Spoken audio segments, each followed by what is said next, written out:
Good evening and welcome to the May 16th, 2019 City Council Work Study Session here in the Harry E. Mitchell Government Center. The first item on the agenda is a call to the audience for the issue review session and committee of the whole items. Audience members have up to 3 minutes to address the City Council. If you would like to speak on an item that is listed on the agenda, please fill out a speaker's card, which can be found in the back of the room, and please hand it to our city clerk. I'll call your name when it's your turn to speak. I do have one card, and it's Kim Gaffney-Loza. Kim, come on down. State your name and place of residence for the record. Good afternoon. I'm Kim Gaffney-Loza from North Tempe. And first of all, I want to commend the mayor and council for the work that they did on regulating the scooter owners. I've seen much fewer piles of scooters in our neighborhood, not nearly the amount that's left on sidewalks and that sort of thing. And I just hope that we are as successful in finding some safety rules for the operators of the scooters. I've seen as many as 3 on a scooter, of course, no helmets. And I want to make sure not only are they safe, but the pedestrians, other bicyclers, and even, vehicles on the street. So I'm just hoping for a really good solution on that. And I appreciate it. Thank you. Thank you. I do want to recognize Councilmember Adams. Are you on the phone? Yes, I am. Okay, thank you. Thank All you. right. Next person I have is Cliff Anderson. Come on down, Cliff. Please state your name and place of residence for the record. Cliff Anderson, 513 East Erie Drive in Tempe, 85282. I'm here to talk about the micromobility item on the agenda. So thank you to the council and anybody else working on the working groups for addressing the need for safety considerations for the scooters and e-bikes. I understand the motivation behind that. I understand there's some problems that need to get solved there. So I read through a lot of the public input comments, and I wanted to make some comments about that. So first of all, there was a lot of confusion about the study. So there were questions, the first question in particular that was answered in the positive and in the negative by people trying to make the same comment. So the same kind of comment was being made, argued, for and against. So I think the survey questions were misleading, I think, in some ways. So you might want to go back and take a look at that before you draw conclusions based on the survey as to how people felt about it. So the other thing I noticed that I was missing from the comments, and maybe you have this recorded somewhere else, but I didn't see any comments from non-governmental organizations that are involved with bike advocacy. So I wanted to know if council reached out to these local organizations who are experts in the area of bike safety, whether or not you solicited their input. I know you have done this in the past. For example, with the climate action plan, you reached out to community leaders for their input. I didn't see that in the documented input. And then, okay, so the third thing I wanted to comment was it appears that there are some solutions here that are in lack of a problem. And for example, changes to bicycle rights. So taking away bicycle rights seems to me to be out of place. So for example, there was a proposal to require bicyclists to dismount in the crosswalk.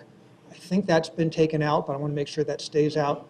And then this idea about telling bicyclists they can't ride on the sidewalk under certain circumstances is problematic for kids in particular, and also for people who have maybe some disabilities and need to ride on the sidewalk, even in my neighborhood. So those are the main areas that I feel that need to be addressed. Thank you, Mr. Anderson. Next is Amber Oplinger.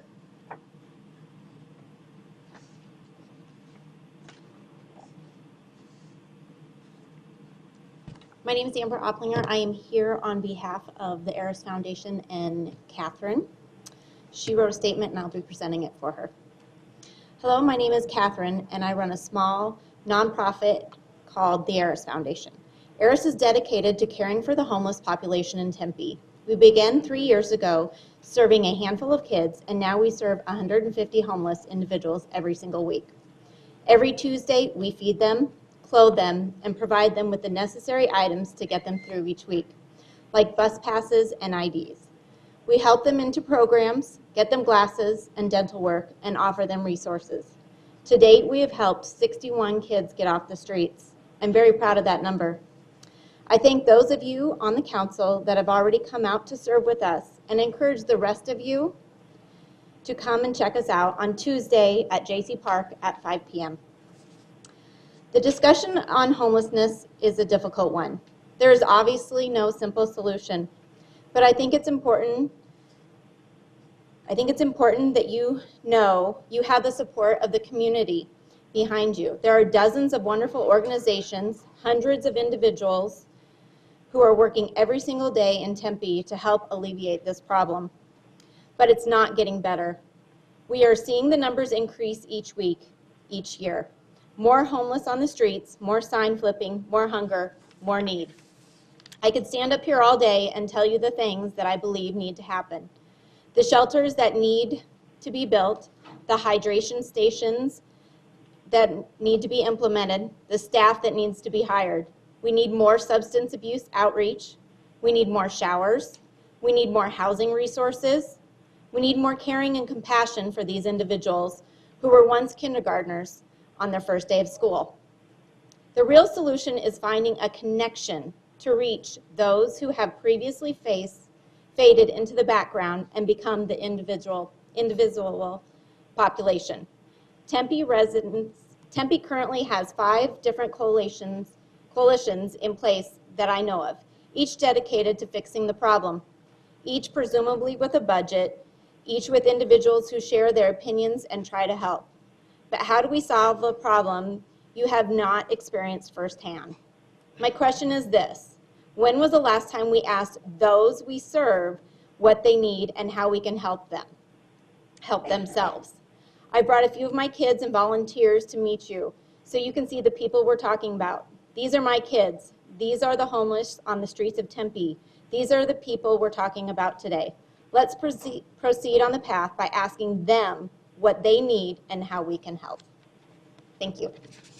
Thank you. Next, Mr. Bartel.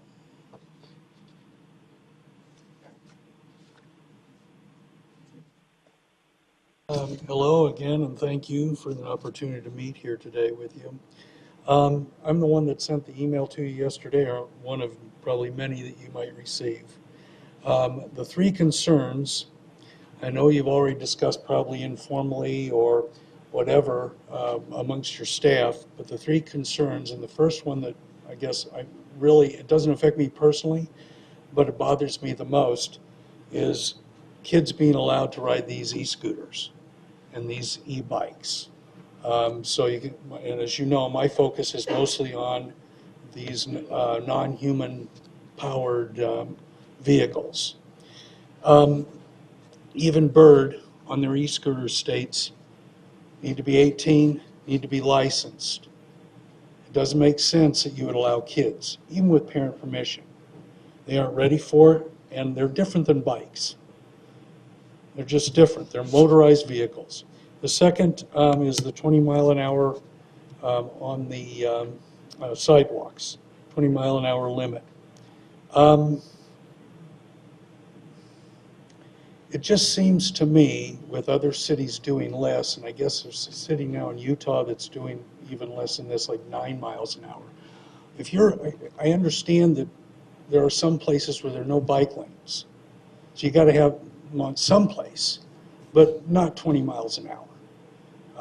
9 miles an hour, 6 miles an hour, they're still going to be traveling 2 or 3 times as fast as a walking pedestrian. And the third is enforcement. And that's one that considers me more even than the 20 mile an hour one. What will be really observed when you observe it? What types of things will people be stopped for? If they aren't wearing a helmet, will they be stopped? There's a lot of them out there. I don't know if you could do that. But what are the ones that are going to be stopped for? What are those safety things that they will not be stopped for? I'd like to hear about why and how this affects police services. Because this is certainly going to be an increase in workload for the police department. Is anything going to be taken away that we currently get so the police can do that? I'm hoping to hear about these from each of you today in this open discussion. And hear again that safety is the #1 priority. Hope to hear that from you. Thanks. Thank you. Next, Brian Cratton. Please state your name and place of residence for the record. My name is Brian Gratton. I live at 425 West Rio Salado in Tempe. I'm here to talk to the micromobility section, as I have once before, and as I've gone to Transportation Commission meetings, et cetera, expressing my concern as a resident. And very first thing I'd like to do is thank the Tempe staff for responding very well, particularly Ms. Yee responded very well to me when I made requests, and I appreciated that very much. First thing I'd like to talk about is an idea that science ought to actually influence public policy. In these times, it sounds like a bizarre thing, but I hope that the Tempe City Council might have read closely the first scientific work we have on e-scooters and injury. That's by the Centers for Disease Control, just issued in Austin, Texas. I've done my best to make sure that council members get that report. What does it tell us? It tells us head trauma and bad. 50% of the accidents in the Austin study are head trauma. Other difficulties are fractures, but the head trauma is the issue. And the study indicates that the primary reason is speed. If speed's reduced, these head accidents don't happen as much. If speed is at 20, 25, 30 miles per hour, you're going to have people with brain injury.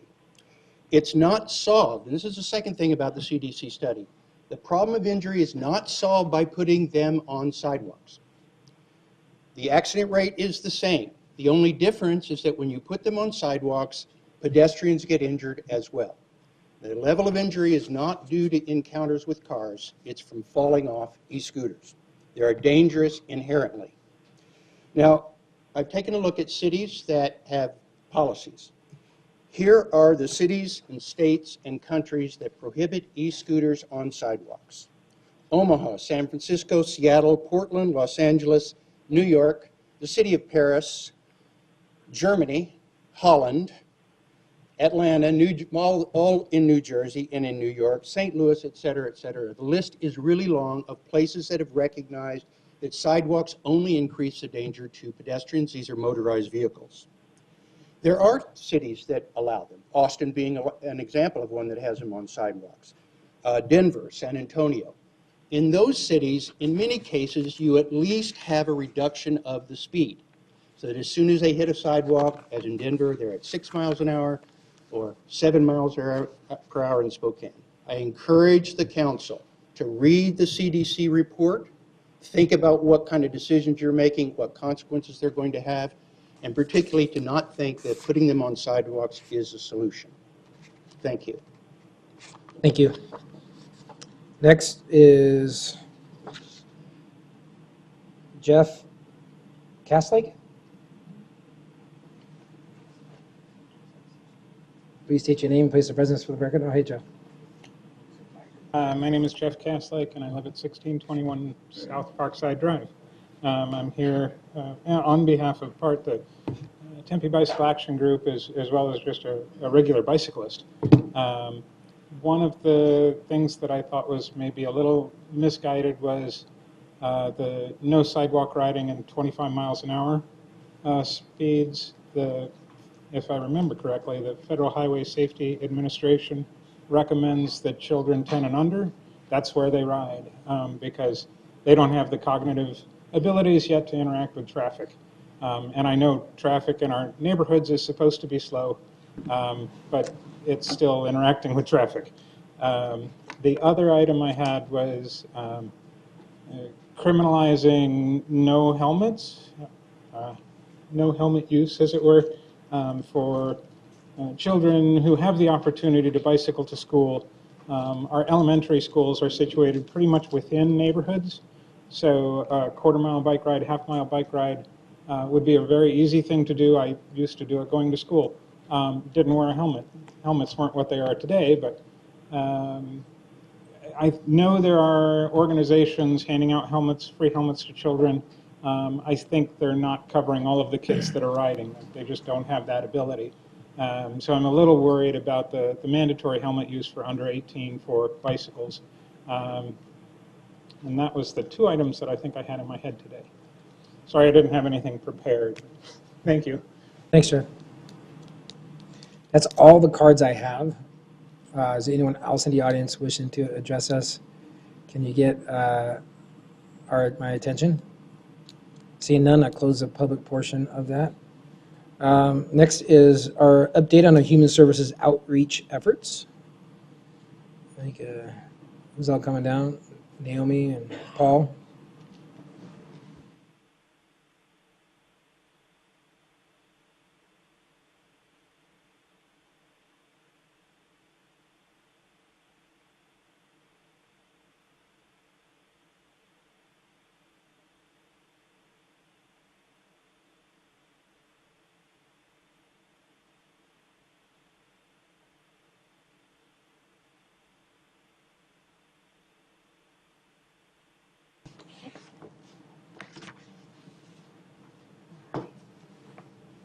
Good evening, Mayor and Council. I'm Naomi Farrell, Human Services Director. With me this evening is Paul Bentley, Deputy Human Services Director. We also have Nikki Stevens, who is our new Homeless Solutions Supervisor. I would like to tell you briefly a little bit about her background, as she is new to her role, and we would like you to get to know where her experience and expertise is. Nikki is a certified public manager with a bachelor's and master's degree in interdisciplinary studies from ASU.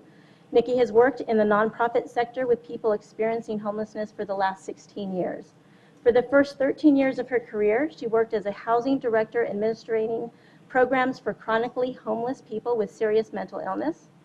For the last 3 years prior to coming to Tempe, she worked as a chief programs officer assisting families and veterans with rapid rehousing, permanent supportive housing, and transitional housing programs. Nikki is considered a local expert on issues around homelessness and is requested speaker for ASU, the Arizona Homeless Conference, and the Arizona Department of Housing. Nikki currently sits on many subcommittees and groups within the continuum of care and is the vice president of the Arizona Housing Coalition. So we are very pleased to have Nikki on our City of Tempe team. Welcome, Nikki. Thank you. This evening's presentation will be going over the state of homelessness, the goal to end homelessness, the supplemental for expanded success that was requested this year in this year's budget cycle, and also will be a discussion on the overview of the approach and the steps taken by Tempe towards accelerating this goal.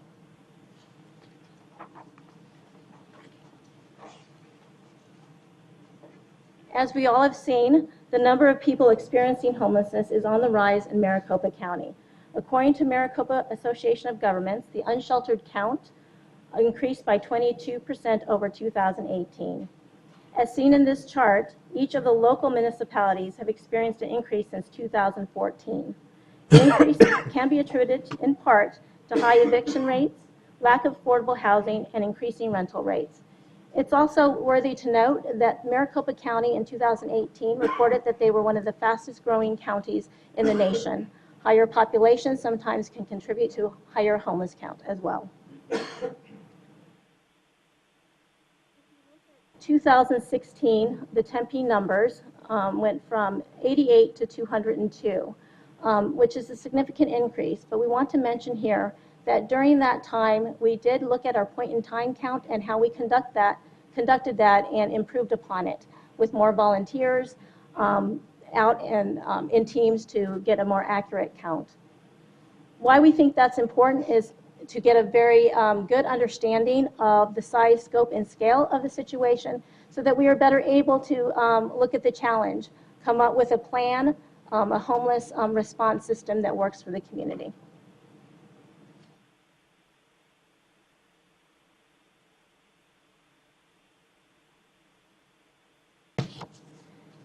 As part of the city's strategic management process, mayor and council approved a homeless performance goal of 3.28 to achieve an end to homelessness in Tempe as measured by Tempe's annual count. There are three strategies that have been adopted to advance this goal. The strategies are that homelessness is rare, homelessness is brief, and that is a one-time experience for members of our community. Tempe has chosen to use the Homeless Management Information System, HMIS, to measure our progress toward this goal.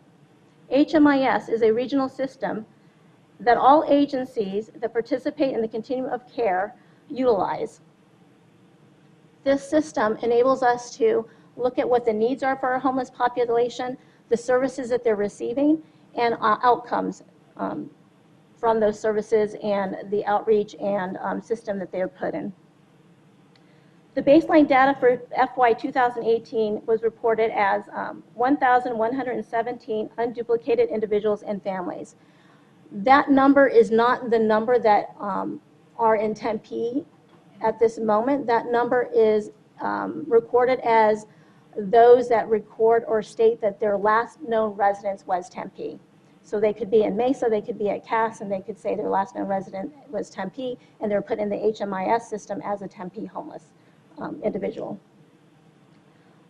We also are looking at how long it takes us to get individuals and families into housing. The baseline measurement was 41 days. For one time, people that are housed, we want to retain them in their home. This is what ends homelessness, and that's an 89% retention rate.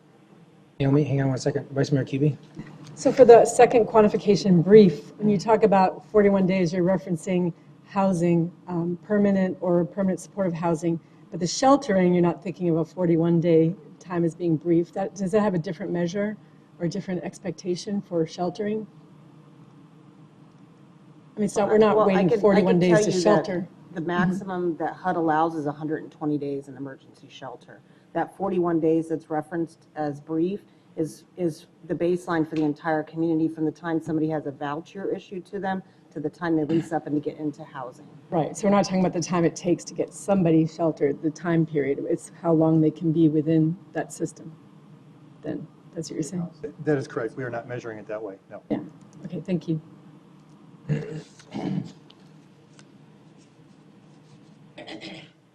So this slide shows a more comprehensive view of the performance indicators that we're tracking as a measurement of success in utilizing the homeless management information system.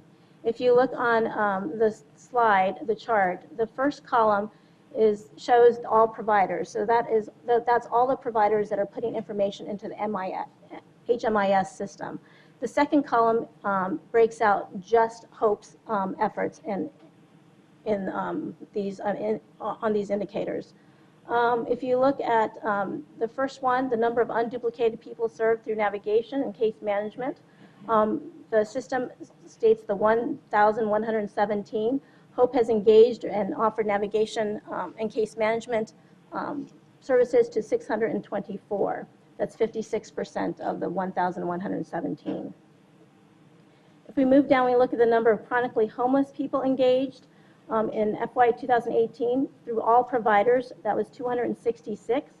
HOPE was able to engage with 76% of that population, which was 201 individuals or families. The number of people permanently housed was 239 through the entire system. HOPE was able to house 103. Out of that 103, we were able to house 55 chronically homeless individuals.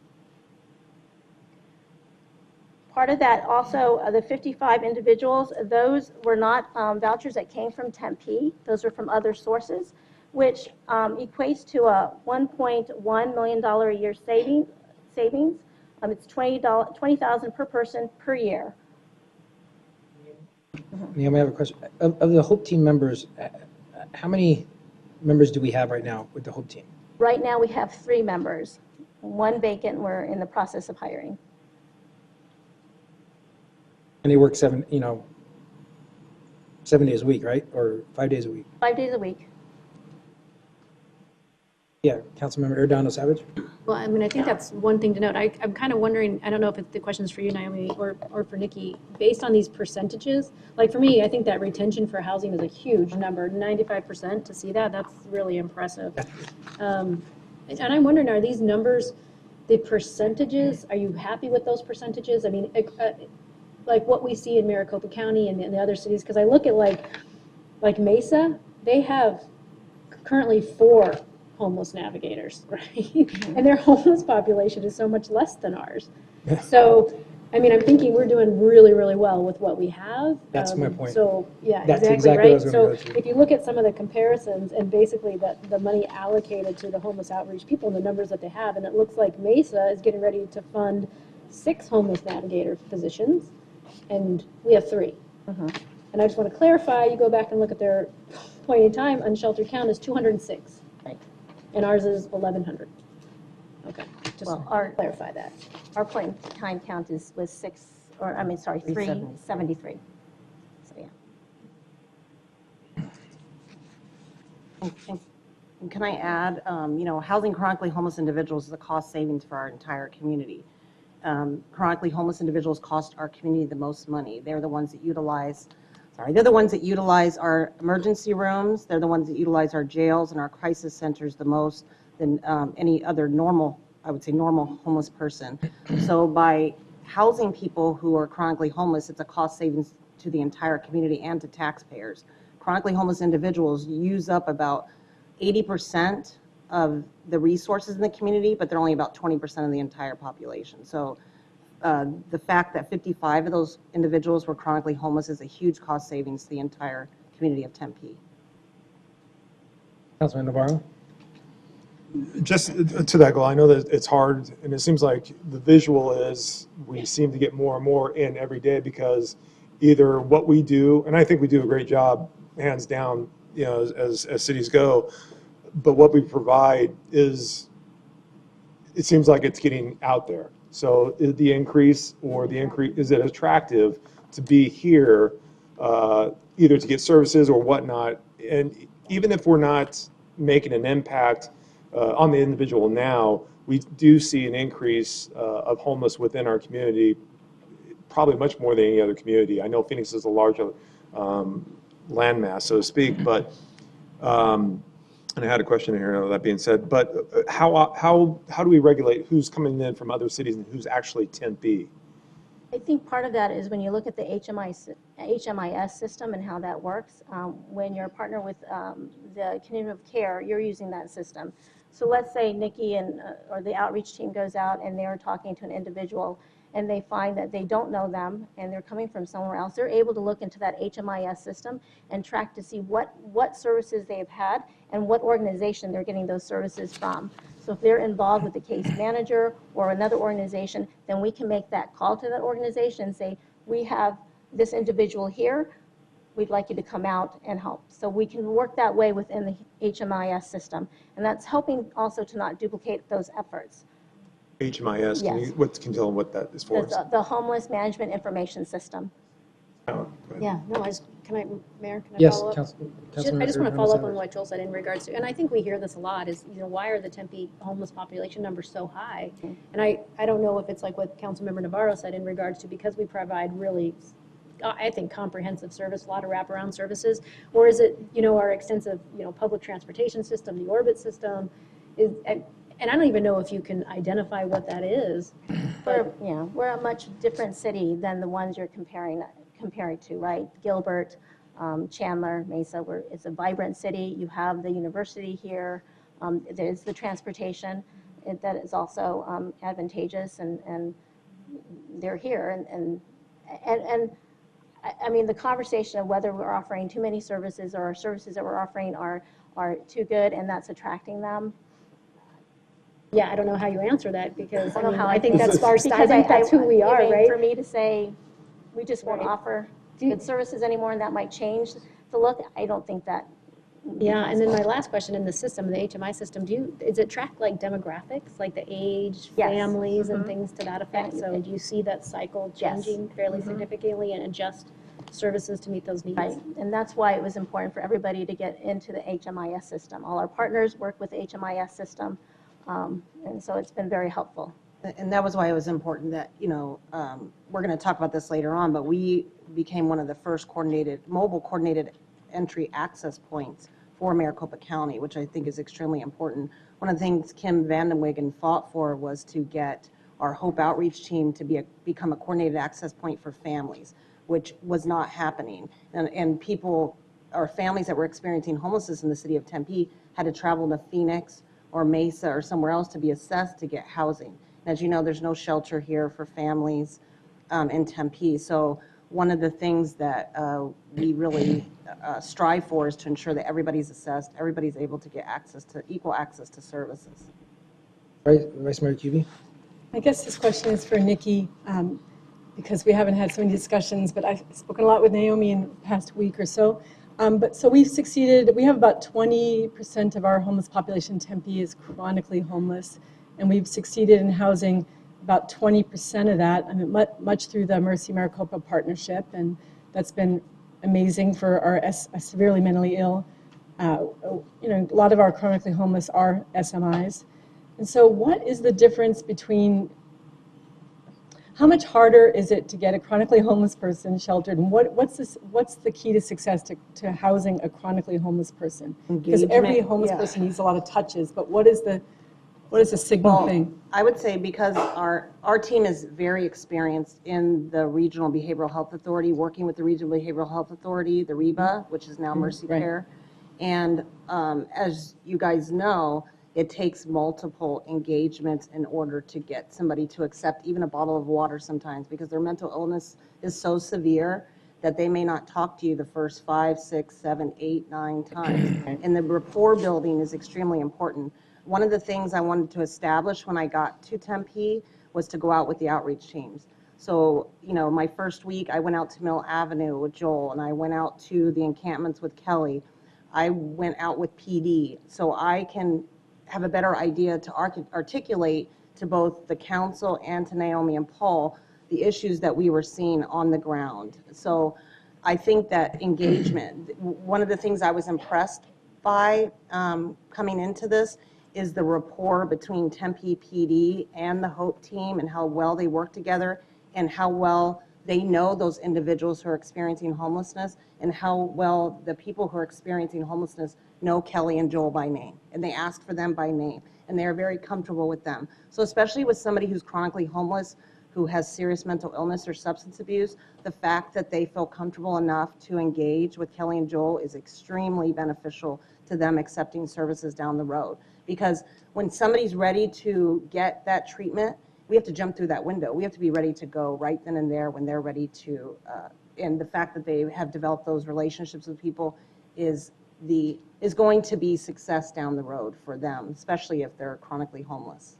So I know that that CBI, that Community Bridges, they are also one of the first coordinated access points too for the continuum of care, and their model is, they have a model with certified peer specialists, and I've learned a lot in the past few weeks. And can you tell me about Tempe's model? Because even though it's more internal and not as contracted, I know we contract with CBI, but in this case, can you talk about the certified peer specialists that work with our chronically homeless population? Okay, so I can tell you that we do have peer certified staff members. And this sounds crazy, but they've been hired from Community Bridges. They've been trained by Community Bridges. We've got some great staff that understand the population very well and the systems very well. So can you explain what peer certified is for a peer certified person has gone through 40 hours of peer certification through the State Department. So they have to go through a certain amount of hours and to be certified by the state of Arizona as a peer support specialist. And how does that contrast or complement someone who also has been formerly homeless or formerly drug addicted or formerly incarcerated? Like I said, the rapport buildings is extremely important to the success of somebody engaging in services. So the fact that we have peer certified specialists, there's a different rapport that I may not have with that individual, that they may not talk to me. I may not have walked in their shoes or understand what they've been through. but that is where they are able to meet the person where they're at that I may not be able to do. I know also the Community Bridges, their model is to have a certified peer specialist, someone maybe formerly incarcerated or homeless who works directly with a police officer, which also provides training for the police officer. So it's sort of a bad cop, good cop scenario. And we do that as well with our. Well, I don't know if we do we don't do a good cop, bad cop, and like I said, Well, one of the things that I'm very impressed with, like I said, coming from the outside in, being a newbie to the city of Tempe, is the Tempe Police Department has been extraordinary. Coming from a nonprofit world and, not understanding how the police really interacted with people experiencing homelessness, I have been extremely impressed by the Tempe Police Department. Thank you. Okay, and also, just so you know, you mean the Thursdays? So also, one of the things that we do is on Thursday mornings every week, we have an encampment call. So we get together with Transit, with Tempe PD, the Hope Outreach team, and we all talk about what encampments are going on, and then about 9:30, 10 o'clock, the Hope team gets together with one of the Tempe police officers, and they go out and do outreach together with them. So there is a team effort that's conducted every week between Tempe Police Department and the Hope Outreach team. If I may, part of this conversation we were going to have later, but I think it fits more now, is in regards to how our team approaches their work and the best practices that they follow. There's a lot of times when staff comes forward and says we're following best practices, and it's based on history of time over years of doing this work. Well, as of recent as of last week, we get an update from the U.S. Interagency Council on Homelessness with their best practices. What should outreach look like? What should we be doing? And from that report that came out last week, May 9th, going through what they recommend for agencies to do, it was nice to go through that document and say, okay, knowing what we do now, how does that fit with last week's best practice? And they talk about the fact that we must be reaching folks in a very timely manner, that we must be persistent, that it's something that's going to happen time after time after time, not on the first interaction, that we have to build rapport and relationships with the peer support conversation that you just had, Vice Mayor Kuby, about needing to have folks that have that ability and training, which we do, and coordinating with our partners, whether those are health providers, whether they're schools, law enforcement, behavioral health, faith-based community. We have those entities at the table today. And so in our meetings, whether they're work groups or they're commissions or so forth, we have that coordinated. That doesn't mean we can't enhance it. It doesn't mean that we don't have work to do. We obviously do with the increase that we're seeing, but we have that foundation and that infrastructure in place. I just want to Mr. Mayor? Wait, hang on, Jennifer. Naomi, after Naomi. Okay, I just wanted to make another comment when we're talking about whether the work we're doing is so good and we're attracting homeless into our community. That's where the regional working together in partnerships is very important. And our city manager has put together the East Valley City Managers Working Group. So we've been meeting and talking about that regional approach, and I think that's where that will come in and be very important to address that piece of it. Councilmember Adams, then Councilmember Navarro. Yes, thank you. For the internal peer support that we have, have they been homeless or addicted to drugs, things like that? Can I speak on their behalf? That is their story to tell, and I don't think it's my place to state that. Okay, well, but with all due respect, I'm trying to figure out if they are able to relate to the homeless. This is Naomi. I have been out with the outreach team and I've seen them work, and they do relate to the homeless. They understand what the challenges are for them. They have built trust over the years, and that's all I can really go off of, what I have seen and what I hear when I talk to the individuals that they're helping. So they definitely can relate to them, and they do a wonderful job. And to add to that, this is Paul. I've had the opportunity to be a participant, as many of you have, with the annual point in time count. And being out and walking in our desert parks and downtown and interacting with individuals that are homeless and in conversations, time and again, as I'm speaking with these individuals, going through a survey or just finding out what's going on in the world, they are very clear in informing me of their interaction with our HOPE team by name, the services that they received from them, and the ability that how appreciative they are of the two of them being out there with them on a daily basis. So, thank you. I also feel like we need to have the city manager's report from the regional working group that the city manager has, that this should be part of the presentation also, so we can get a perspective on how we're doing as far as the regional approach is. Andrew? Thank you, Mr. Mayor. The city manager's working group that Naomi referred to, we've been meeting on a regular basis since fall of 2017. First, it was just information sharing, talking about approaches that the various jurisdictions who were involved. And our primary involvement comes through representatives, city managers, and staff from Phoenix, Scottsdale, Tempe, Chandler, Mesa, Gilbert, Apache Junction, Maricopa County, the Maricopa Association of Governments as well, MAG. Either their staff or their city managers have been in attendance. First it was approaches, and then we began to talk more about some sort of cooperative effort, specifically around resource sharing and consolidation of resources to potentially look at things like increasing a presence of maybe shelter, maybe permanent supportive housing, and where the gaps are with respect to our area, meaning the East Valley region. We are at a point where we will be bringing forward a joint resolution, we meaning City of Tempe, but also all the other jurisdictions that I just mentioned, to their respective elected bodies for approval that gives the city manager of each of those jurisdictions or their designee the authority to begin talking about jointly funded solutions in terms of shelter and housing and permanent supportive housing. That's the infrastructure piece of this puzzle. The services outreach piece is the piece that Naomi, Paul, and Nikki are talking about. So I think the two are intended to work together.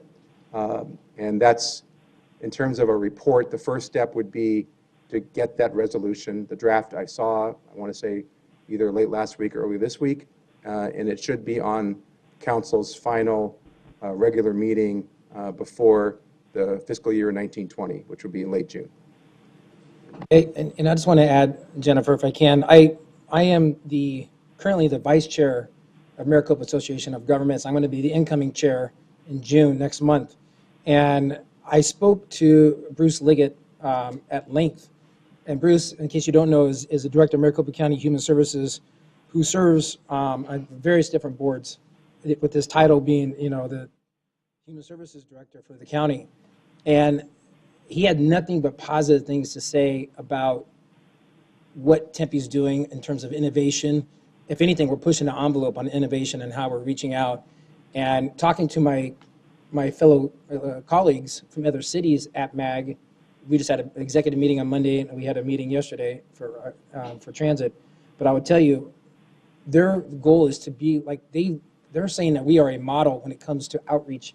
Our HOPE team is, and that they're striving to be to that point.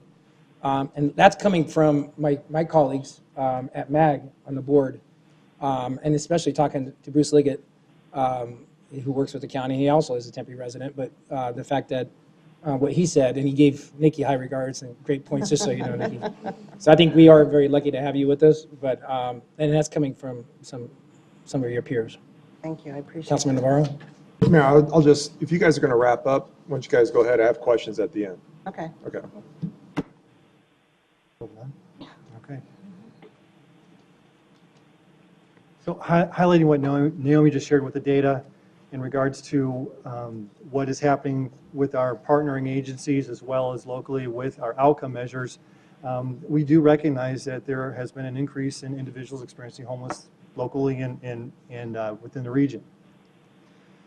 However, we have been showing positive impacts. And with those impacts, that's directly attributed to the commitment that Mayor and Council supported with us 3 years ago as part of our mid-year supplemental process. So as a refresher, 3 years ago, Council, Mayor and Council asked staff to conduct a study and to identify the size, scope, and scale of our challenges as they face the city of Tempe with homelessness. This included the police department, human services, public works at the time, now parks maintenance and other departments. And in that, we were able to, with Kim Vandenwiggen at the time in that role, and Nikki's role, we're able to identify demographic information, as you just mentioned, age, race, ethnicity, reasons for homelessness, the level of chronic individuals in our city as well. And from that, we were asked to come back to the table and explain what we learned and also come up with recommendations of how we want to have a positive impact on this challenge in the future. That's what we were asked to do and what we presented 3 years ago.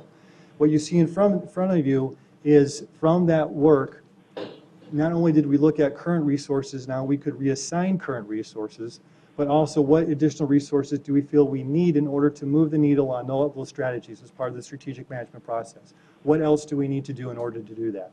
And so we created as an interdepartmental group this 3-tiered approach.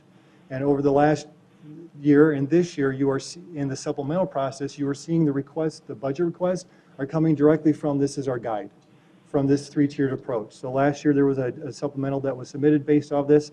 This year you're seeing another supplemental that's actually 2 that are based off of this, one from the police department working with us and connected to this, and then one from parks maintenance, the attorney's office, and human services. But this is just that refresher of what we did 3 years ago and what we presented and why.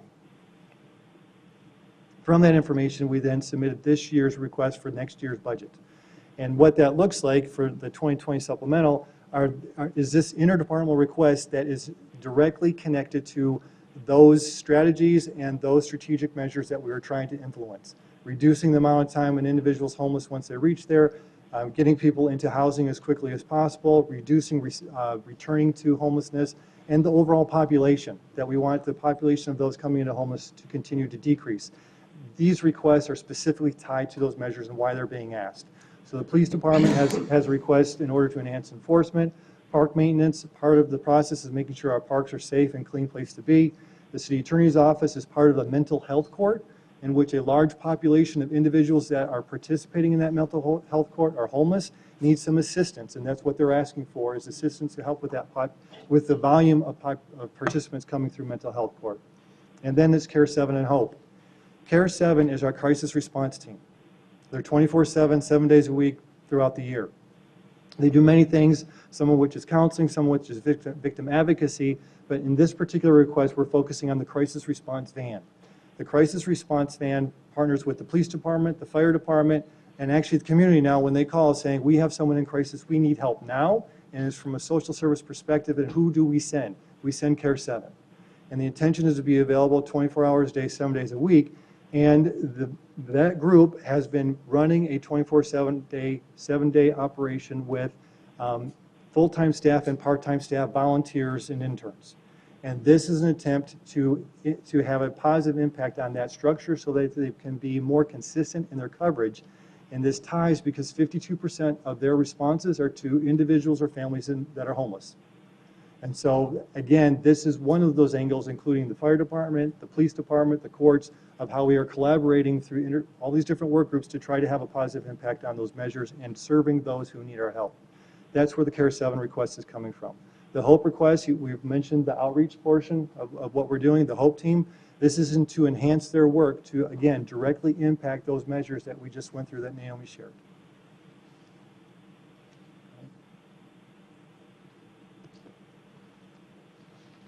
So Tempe Human Services has created a systems approach inclusive of city services, nonprofits, community, and regional partners. This is a trauma-informed service approach, meaning barriers are removed for the clients by providing access to numerous city services and warm handoffs to partner agencies when appropriate in order to offer a supportive environment to meet people where they're at.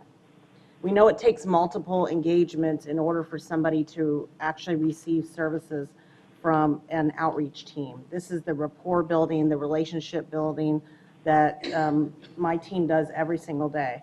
It takes an average of 9 to 10 times, and it could take up to 30 times sometimes for somebody to actually engage in services. The system is predicated upon strong interdepartmental collaborations, funding complementary services through the agency review process, and the leveraging of regional resources. Virtually every city department collaborates and participates in the human services system. Some examples of this include the Homeless Solutions Task Force, the Homeless Solutions Operations Team, Mental Health Court, Veterans Court, affordable housing projects such as Valor on 8, and the Patient Advocate Services. The human services systems include nonprofit partners funded through the TCC agency review process that are complementary and not duplicative of the services in the city. Funding nonprofits in this way supports the city's strategic goal to end homelessness through a collective impact model. Regionally, Tempe staff were heavily involved in the development of the Continuum of Care's regional plan to end homelessness. We also actively participate in the Continuum of Care's chronic homelessness work group, the Continuum of Care's outreach collaborative, case conferencing at the Human Services campus, and the monthly regional effort to identify both chronically homeless and veterans experiencing homelessness. Some of those examples are our H2 project, where we partner with the Regional Behavioral Health Authority, who provides the housing and the supportive services, and the SEMER program that's operated out of a New Leaf, the East Valley Men's Center, CAS, Native American Connections, and we also have a great partnership with the faith-based community here in Tempe as well. For example, Redemption Church, we have a great partnership with them. And I just would like to add one more thing to the mayor's point. You know, coming into this position and being in this industry for about 16 years, I have always admired the work and the leadership of the city of Tempe. You guys have been way ahead of the curve of every single municipality, and I travel a lot throughout the state of Arizona. This city is the leader in ending homelessness. You guys have created a great infrastructure. You guys have created the Hope Outreach Team that is what everybody wants to duplicate. They call us and say, how can we do this in our cities? And the reason why, when I was at a nonprofit, I had to contract out, but you guys have already were smart enough to build this first. So, I mean, the only thing I could say is that we need to continue to expand on what is already working. We know that housing. Yeah, Councilmember Adams? Yes, I have a kind of a question. What will the additional providers, like, how will that help the community? Can you just explain how that will work? Sorry, the additional providers or? The additional, I'm sorry, the additional specialists. How will the additional outreach specialists help with the homeless? Right now, we're looking at the outreach team. The hours of our outreach team now are 7:30 to 4:30. We would look to expand their hours past the 4:30 time, and also possibly expand working on the weekends as well. And I also, from strategically, what I was looking at, if we're going to hire additional staff, is to have staff who are designated to certain areas like Mill Avenue and to the parks and to, you know, different areas where the library, of course. So that's how I strategically look at using those additional outreach workers. And from an outcome. Okay.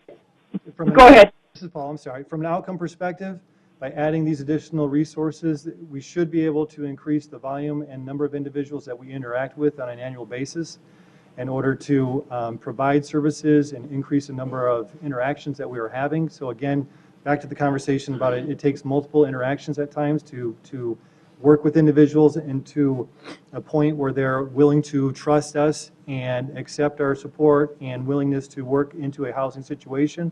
And it also should help us in regards to the navigation, and that once a housing voucher is made available, to assist those individuals to get housing quicker, to again reduce the amount of time it takes from a voucher to them being leased up in a place to stay, as well as providing the follow-up services to ensure that once they are in place, that we're not leaving them to it's blunt, but good luck.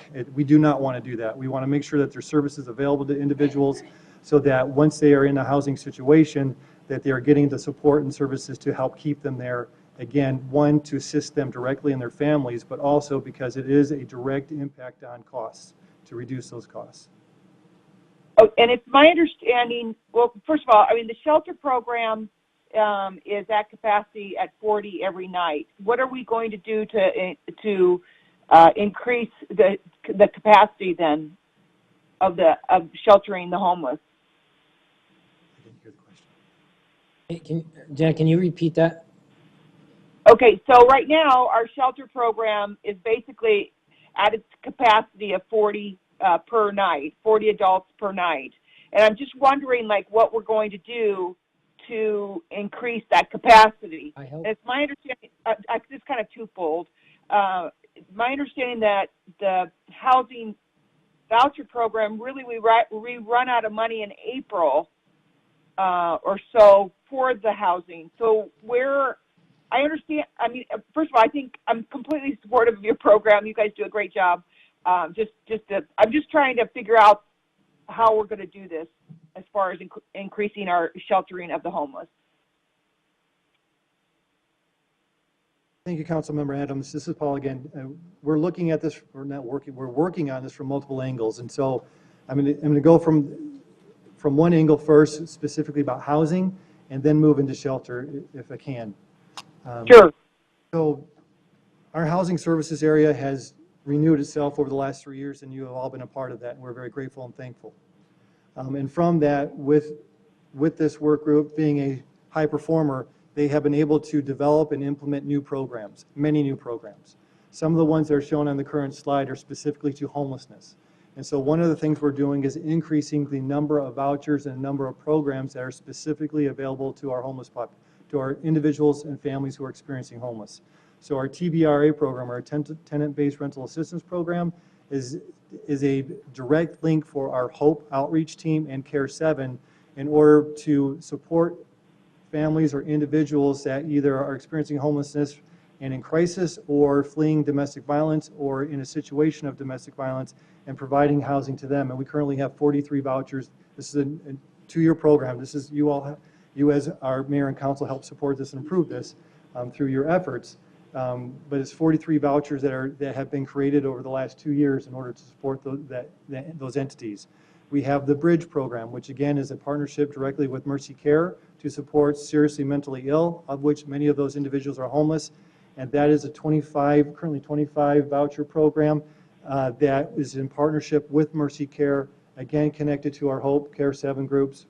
And then a new program that we're going to hopefully talk about more later is our Housing and Healthcare Program, or H2, where Bridge is specific for seriously mentally ill designations.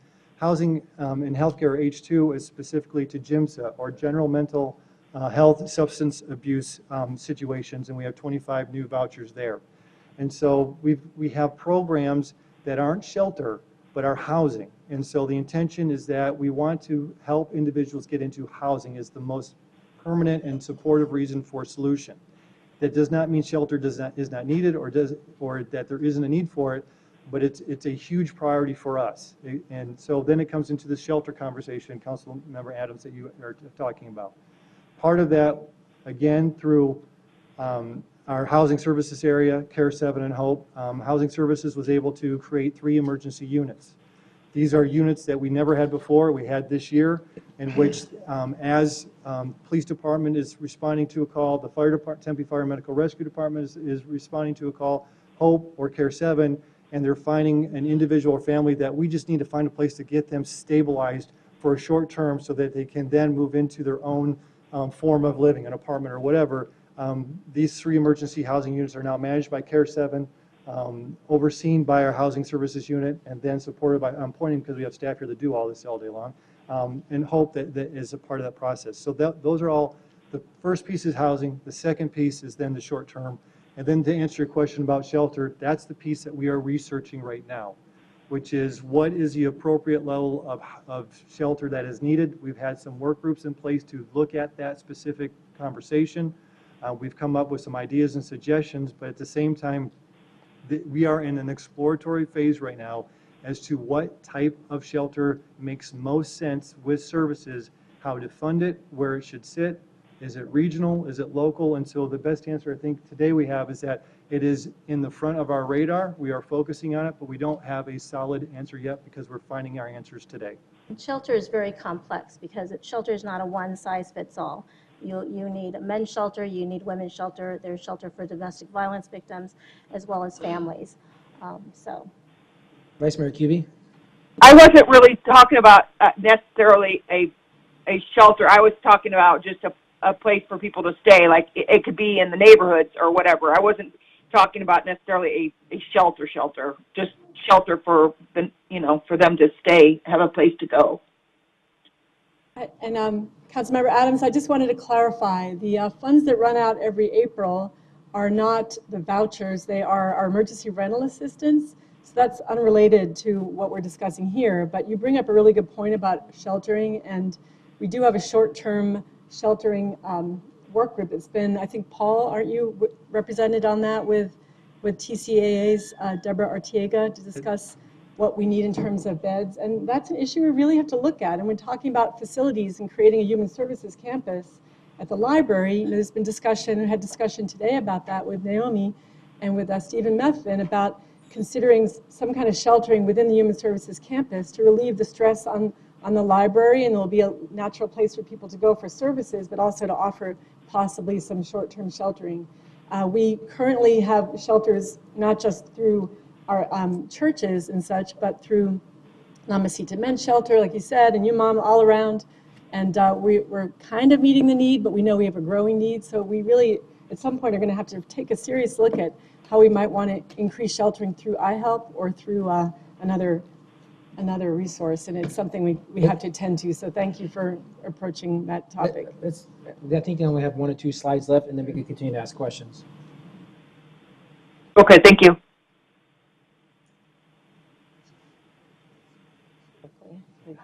We've done some of it.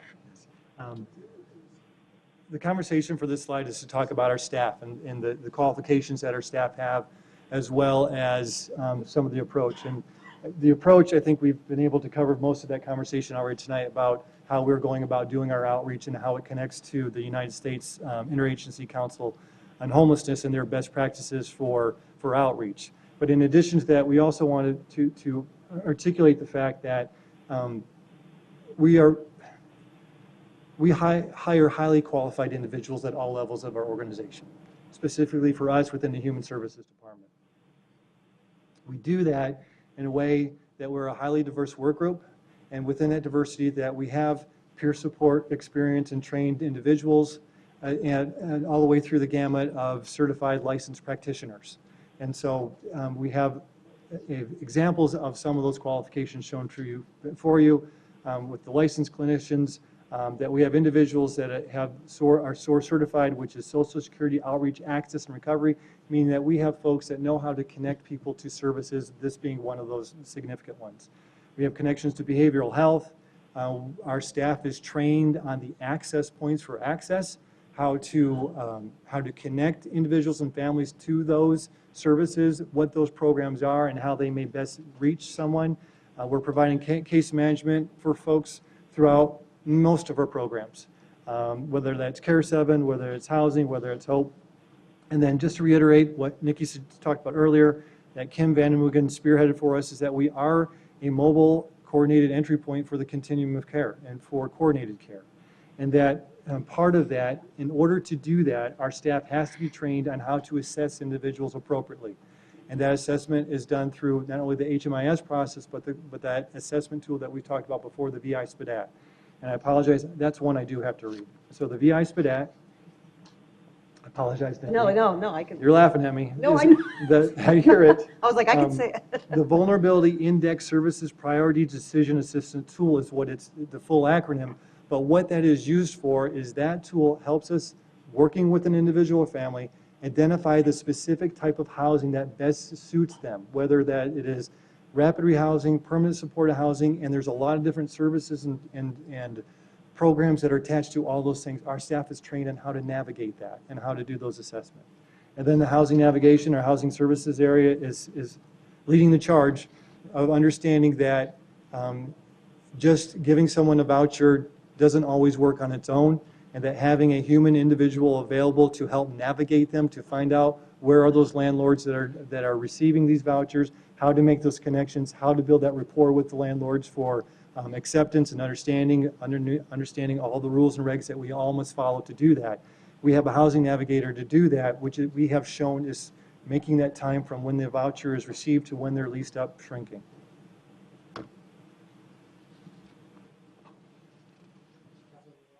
Councilman Navarro? Thank you, Mayor. First off, I just want to tell you guys thank you. I've been, for Phoenix Fire Department, either working in my area for close to 15 years at CAS, that was my first two, and then also being on EMS and being in these committees.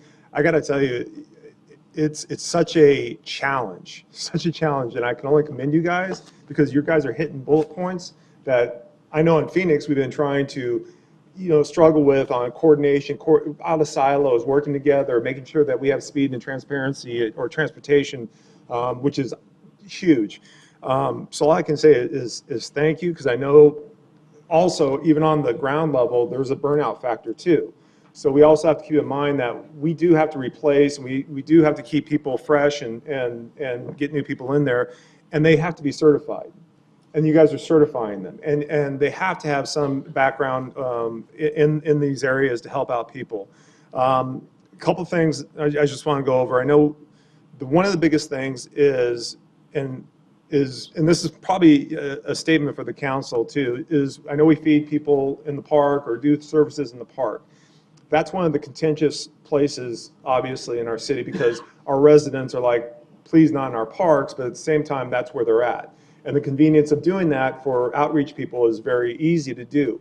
We have to be very thoughtful, in my opinion, on trying to find a better location to do those coordinations, to where we're not taking over parks because we have schools and kids and everything that utilize those parks. We have to coordinate better on that. I know that, and this is for the council, just to, go ahead. I'm sorry for interrupting, but just on that particular point, I think it's important to note that those opportunities are typically done by nonprofits or volunteer programs and not the city. I just think it's important.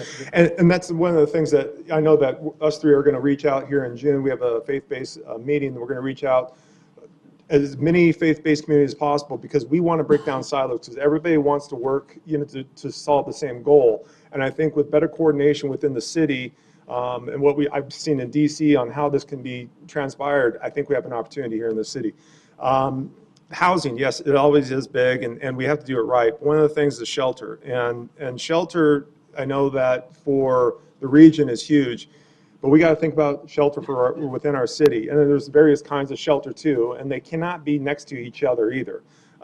It's a big struggle. It is a big struggle, but at the same time, I think legally, when residents are saying, I have homeless sleeping in the park, I have homeless sleeping in my areas, we can't do anything legally about that unless we have a shelter in our area to have them go to a safe place. So those are things we have to think about as we go forward. Transportation, always a big issue. We got to have the partnerships with the CBI on having their ability to have a unit out as quick as possible. To couple with that, and what Phoenix is doing, it took a long time, but with their CR teams, it's CARE 7, same thing.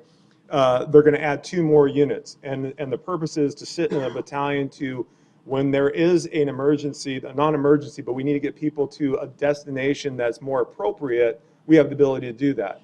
I got to cry to the council here, because the only way this works is the city funds it. CARE 7 has to be funded. It can't be supplemented in by a gaming grant or this or that. We actually have to supplement it, and that's what the city of Phoenix is doing.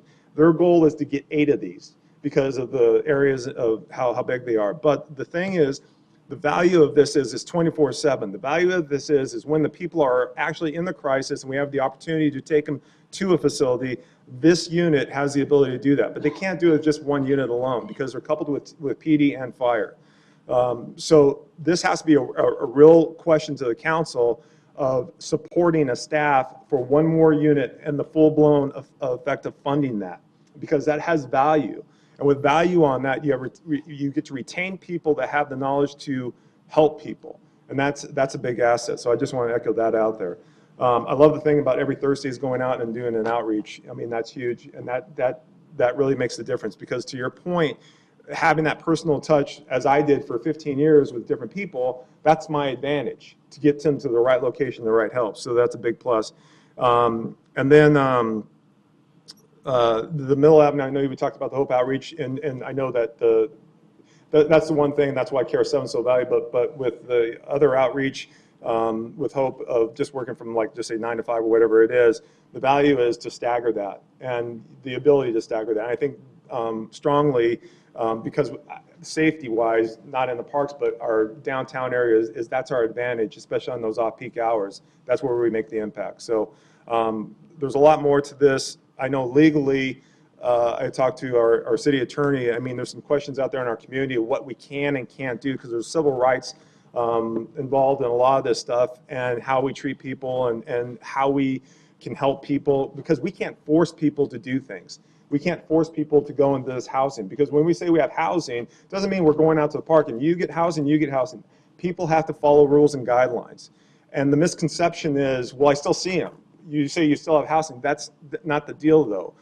People have to want the housing, and they have to be able to actually, we have to confine by rules. That's like shelters. Shelters are the same thing. You have to have rules to be within shelters.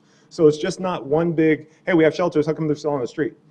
There's safety because people feel safe within their area. They feel safe within the destination that they're at. That's why they don't, and there's rules. They don't want to comply by rules until they want the real help. So continuing the help and education is always a big asset. So I got to say big kudos to you guys. And Nikki, thank you for being on top of this. It's huge.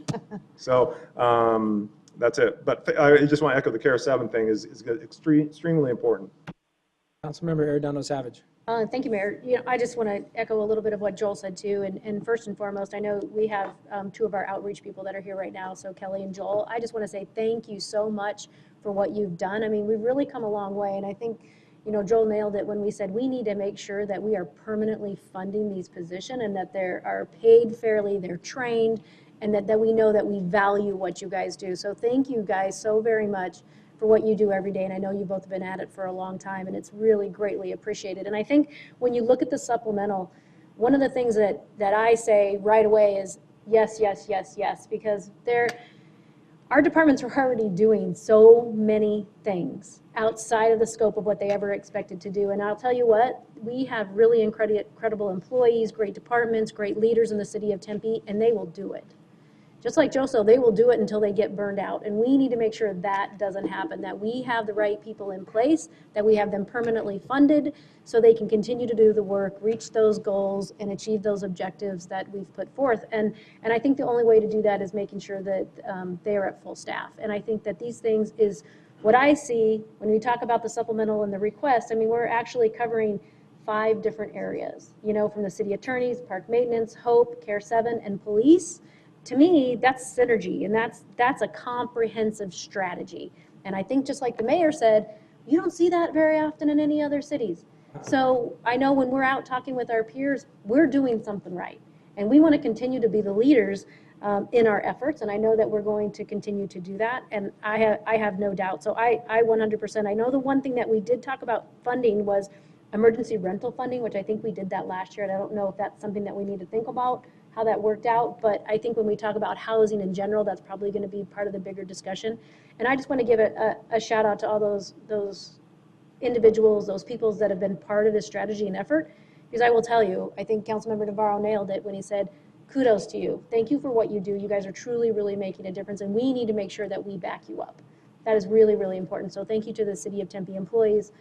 You guys are really invaluable in the heartbeat of this community. I couldn't be more grateful for what you do. So I 100% say yes, we absolutely need to do it. If you guys haven't been over to Care 7, go to Care 7 because they are doing everything they can to do more with less. And they definitely need to definitely have those funds to be able to be fully staffed. So thank you guys again. Thank you, Mayor.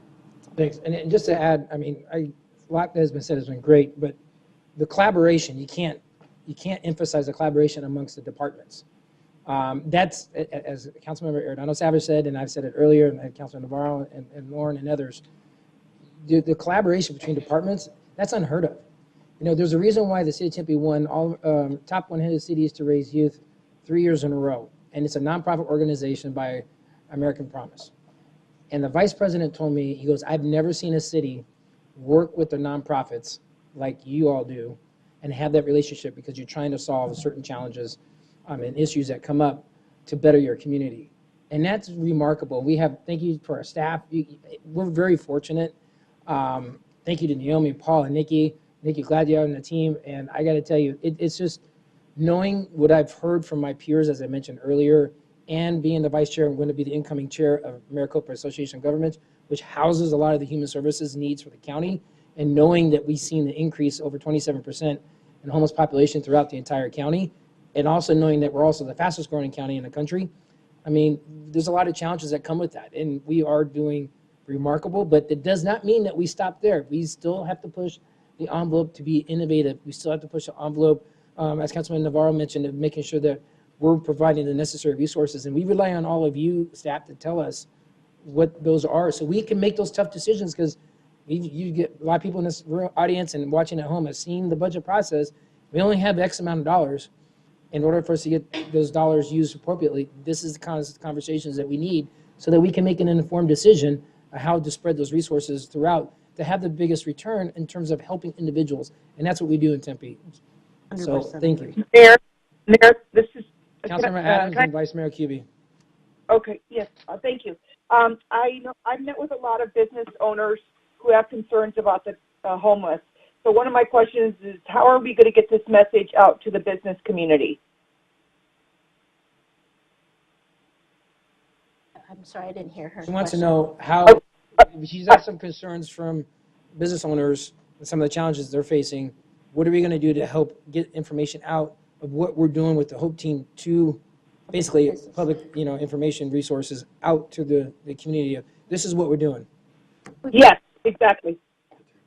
So we've talked about this, and there's a couple things we're looking at what we're posting on our website to make sure the community has the information, this presentation, past presentations as well, and then resources. As far as DTA, we do have a working group that we put together to look at Mill Avenue specifically, and they are at the table as well.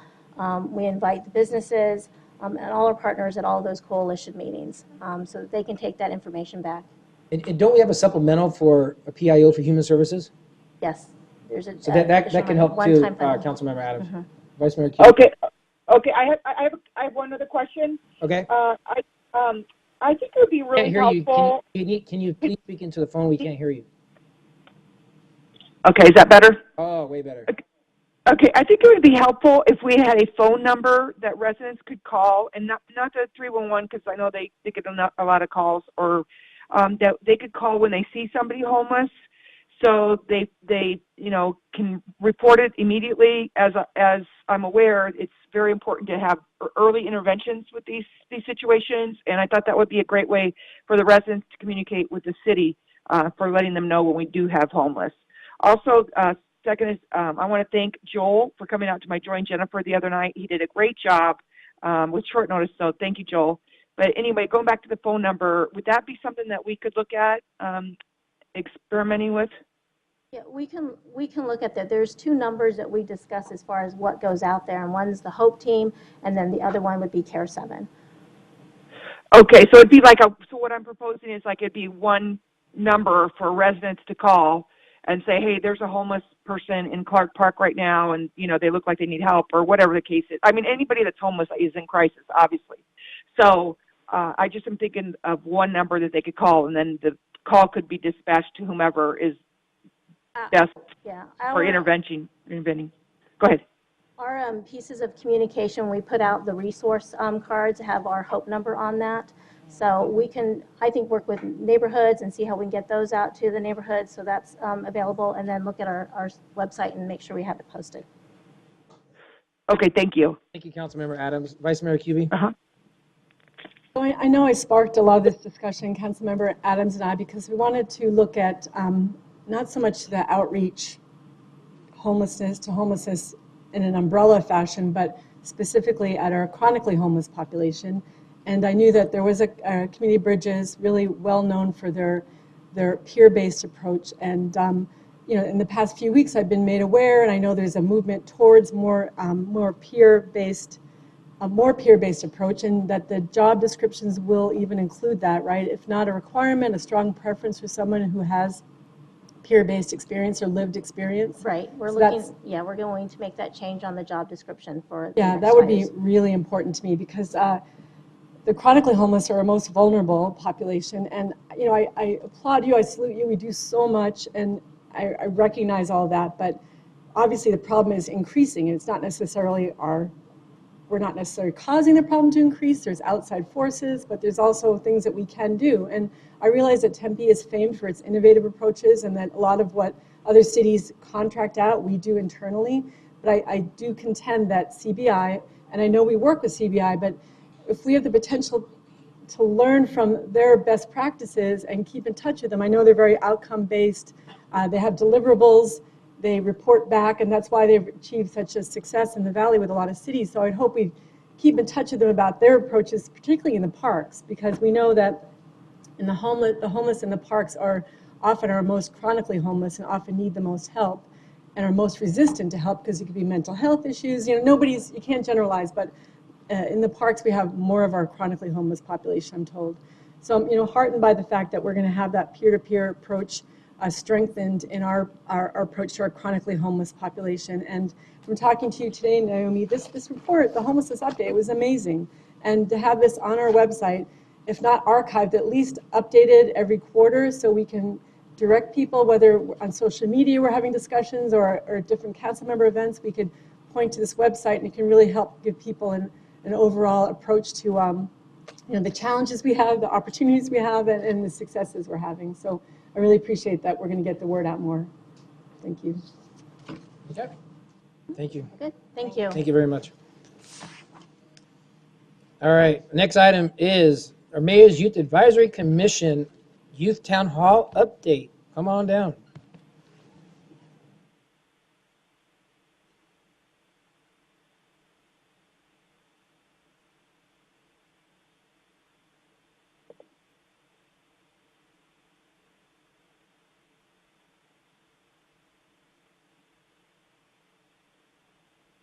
Good evening, Mayor and Council.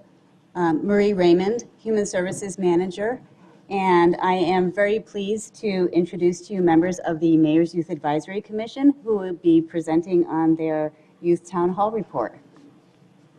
Thank you. I am Carter Miller. I am a sophomore at McClintock High School. I am currently the MIAC chair, and this is my third and final year in the Mayor's Youth Advisory Commission. Go Chargers. Okay.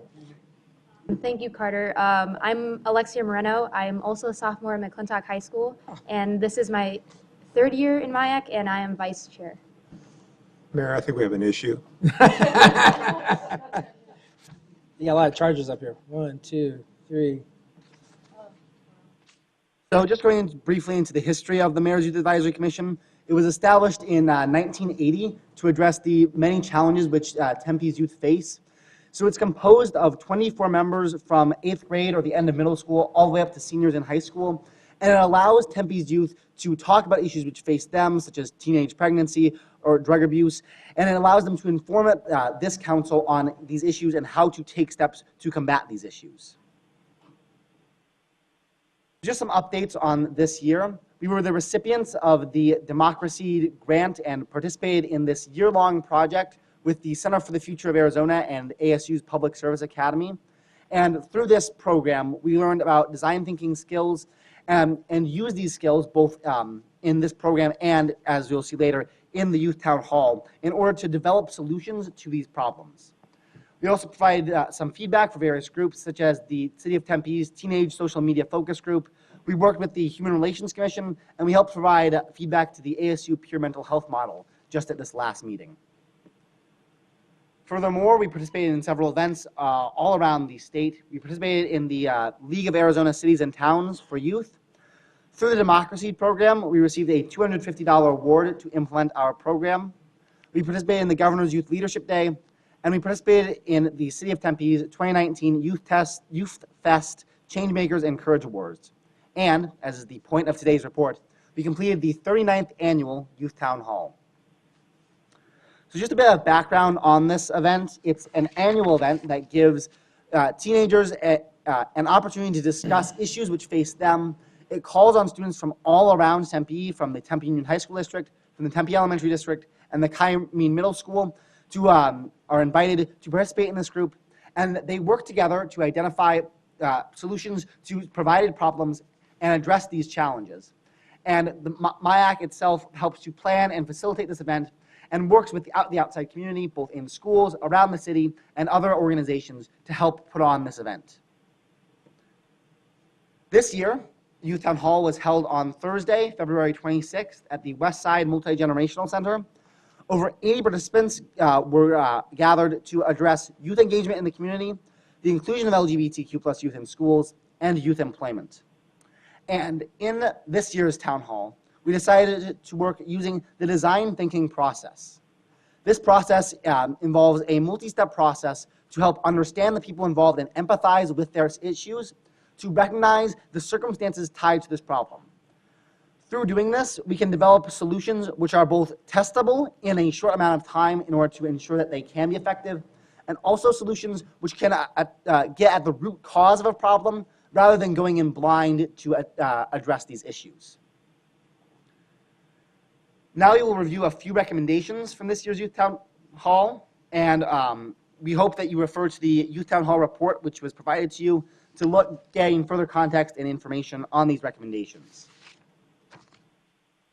So first, starting out with youth engagement in the community, which was inspired by this City Council's priority objectives of 1.05, 2.21, and 3.16. And so this group identified challenges that youth don't really feel connected to their community and feel as though they are separate. And they also identified that safety issues and mental health issues in schools are barriers to being involved in the community. So by addressing this statement, how can we find ways to encourage equal representation of youth both in the city and in schools? This group came up with the idea of creating a student-led class or club called MERGE, or More Equal Representation, which guarantees excellence. So specifically, with support from both this council, the school board, the school staff, and our own commission, we're going to provide materials and mainly space for this club meeting. And specifically from this council, we wish to ask for the ability to talk to city officials for guidance to lead this and to ensure that youth have the ability to engage with city officials to help promote this objective. So the reason why this was decided upon was to help to increase student involvement and representation in politics and to help impact city policies, to help encourage both the development of youth within the city and within their schools, and to help encourage youth to take on leadership roles and to encourage their awareness and cultural sensitivity amongst youth to help make Tempe a more inclusive city. Along with making Tempe a more inclusive city, a different group focused on the inclusion of LGBTQ+ youth, specifically in schools, which was inspired by the performance measure 3.12. So this group identified challenges related to, that those in the LGBTQ+ community are often afraid and don't feel like their needs are represented both through school staff and just simply in the school administration itself. So, by addressing the statement, how can we reduce fear LGBTQ+ youth may experience in schools, this group came up with a whole host of programs to help benefit this group. Specifically, they wish to provide professional development for staff, help to increase awareness amongst all groups by holding focus groups for parents and students in order to help make this group feel more included. So, this group found that they would need support from all sorts of organizations around the city, such as the school board, school staff, our commission, the Tempe Gay Straight Alliance, the Care 7 group, and specifically this council. So what they would need is obviously time and space to hold meetings and curricula and trainers familiar with this topic. And specifically, they would wish to work with this council to help this council to help promote this.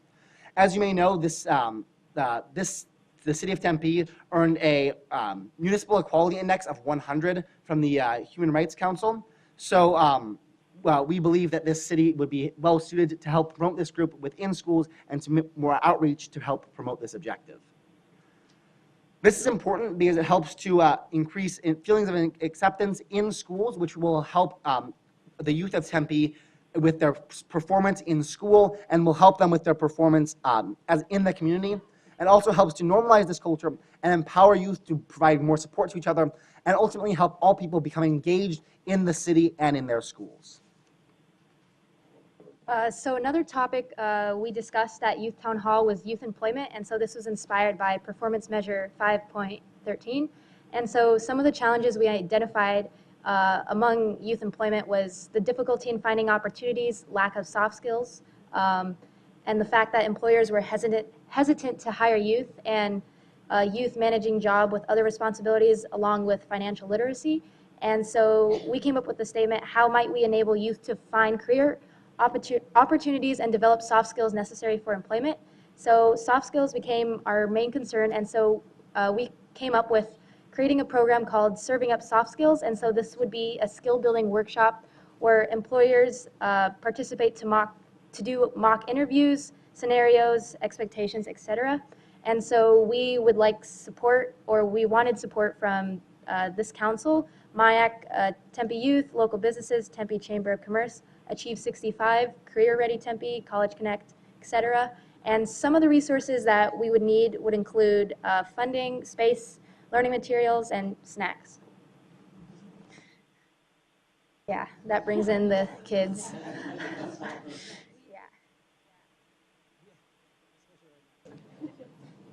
So youth employment and why it matters. So we thought of the fact that we would need to develop skills that employers are seeking, because obviously that's what we need in the workplace, and having local employers more willing and open to hire youth, and creating a stronger workforce of youth prepared to meet employment demands. So specifically what we're looking for in support from this council is specifically to meet with city officials to better understand how the Mayor's Youth Advisory Commission can interact with the council to implement these recommendations.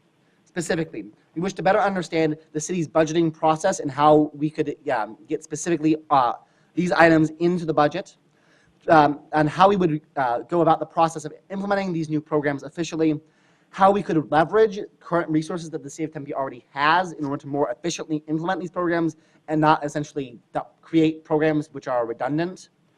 Funding opportunities such as obtaining grants and the grant process. And we would like to look for opportunities for us to provide input into city departments and initiatives to help implement these objectives. Thank you. We hope that these recommendations will help create further dialogue on implementing these recommendations and better understanding current school resources and programs. Thank you for your time again. Now we would like to open up for questions. Well, first and foremost, thank you guys very, very much. Thank you, Carter, and thank you, Alexia. And I want to thank Adrian. Thank you for being the staff leadership on this for the MIAC committee. Really, also congratulations on the DeMarca seat and being involved with that. That's something that's really, to be a recipient, to really participate in that, that's something that I think is really exciting and helps spread the word about how important civic engagement is for our youth. And by you being involved in that, we're really proud of all of you and the whole MIAC committee for the efforts that you guys put into that. Not only are you guys impressive because you went to McClintock, or you go to McClintock, but I would tell you, just the fact, the time that you take to be on this committee, where you could be hanging out with friends, on Netflix, on Instagram, on Twitter, all the Snapchatting that you guys do. Thank you guys for taking the time to be involved on a committee like this. But, you gave some priorities for us to look at, and I want to address a couple of them where I think you can help take a deeper dive. First, the last slide, if there's a way, Adrian, if we could move this process up sooner, so before our budget process, so that if there is something that catches our eye, and I'm going to get to a couple items in a second, that maybe we have time to work with it, with some of the recommendations that come through. I think that would be good for us as well.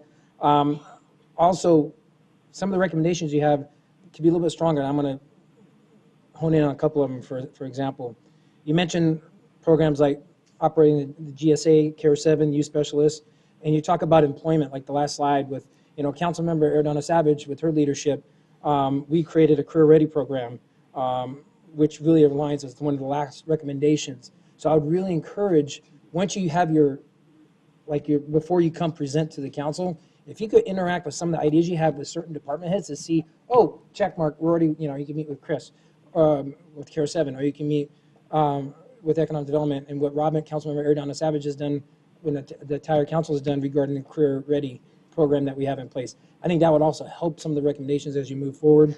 And I just can't thank you guys enough for the time you guys took and the ideas. Just so you know, there is a history of implementing youth town hall ideas into our city's programs. And I also want to thank you. You guys really took the time to look at our council strategic priorities to help align, because you even align our strategic priorities with some of the recommendations and outcomes that you guys are looking for. And a lot of it are already matching, but I think in terms of being more involved with the process of understanding the budget, I think if we move this session up, if we can figure out how to do that to work in line with our budgeting process, I think that would help as we move forward. But thank you, very, very great. Councilmember Arenado Savage and Councilman Navarro, and then Vice Mayor. Really quick, I don't want to beat it up, but first and foremost, I just want to say thank both of you for your leadership in coming up here, because I know that's always a little nerve-wracking, but you both did an excellent, excellent job. So thank you to that, and please express to the rest of the commission how much we really appreciate their work too and everything that you've done. And I got to tell you, you're working with a really great team. Adrian has been a wonderful addition to the city of Tempe, so I will tell all the other council members and people here, if you don't know Adrian, you should, because he's pretty great and a lot of fun. And he has the opportunity to work with Marie and Melissa. I see them back there, over there, not back there, you're kind of in the middle.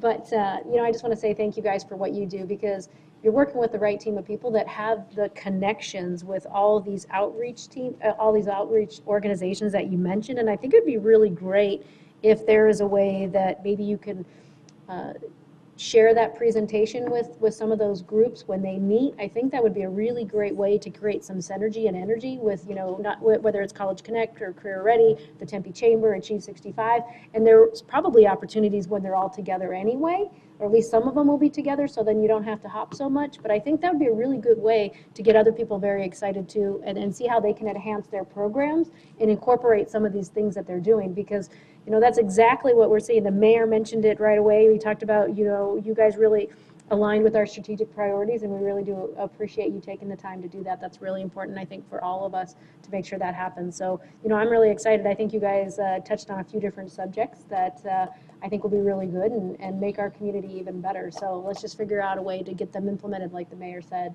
But I think there's a will, there's a way. So thank you guys very much. Councilman Navarro, and then Vice Mayor. Yeah, quickly, thank you for being part of this. I mean, obviously, it's an experience and it's a journey, and then the understanding of the city process. I think the mayor said it too, about our priorities. It's great that you guys understood where our priorities and how we can match it up with that. As Councilmember Arenado Savage has done with the career, youth, and education and things that she's achieved, there's great tie-in, just tremendous tie-in. One other thing I would say is even look into Boston's workforce program over there and see if anything can tie into what you guys are doing and what's going on with Robbinsdale. Vice Mayor Kuby. Guys, so a couple of things really resounded with me. One is you're talking about youth engagement. I thought that our Equity in Action program, which Braden Kay, our sustainability director, leads along with Shauna Warner, our staff member, that might be an avenue for young people in the city to get more involved with our decision making, and through whether it's a climate action plan or long-term planning that we do. I think that's a great vehicle. And I also thought you guys work with the Center for the Future in Arizona, and they are really doing groundbreaking work on participatory budgeting. Did they talk to you about participatory budgeting? They briefly talked about participatory budgeting in the program, but we also have some knowledge of what participatory budgeting is.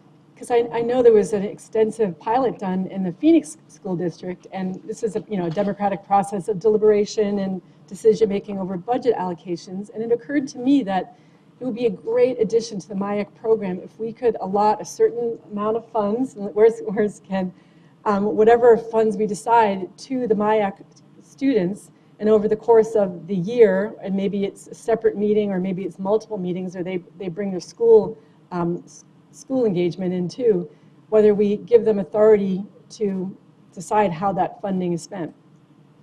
They come up with a project or a plan, and then they given a certain amount. So that to piggyback off of that, which is why I thought it would be good to move this up prior to that, for that reason. Yeah. I mean, and we're already doing that because we take recommendations from you, and that's part of the participatory budgeting process. But I think by moving the town hall and the report up prior to our budget, I think that would align with what And Vice Mayor there happens to be a Tempe resident and ASU professor, Dan Sugarensky, and he is one of the leading authorities in the country on participatory budgeting, and he's worked with, I think he worked with the Phoenix School District, and I think the Phoenix School District, the kids came up with the idea of refillable water stations, and the school district loved it so much they implemented it across every school, and the students were a little perturbed, like, wait, this is our great idea, why is this going to be for everyone? But it was such a good idea, they ultimately saw that they could share the wealth.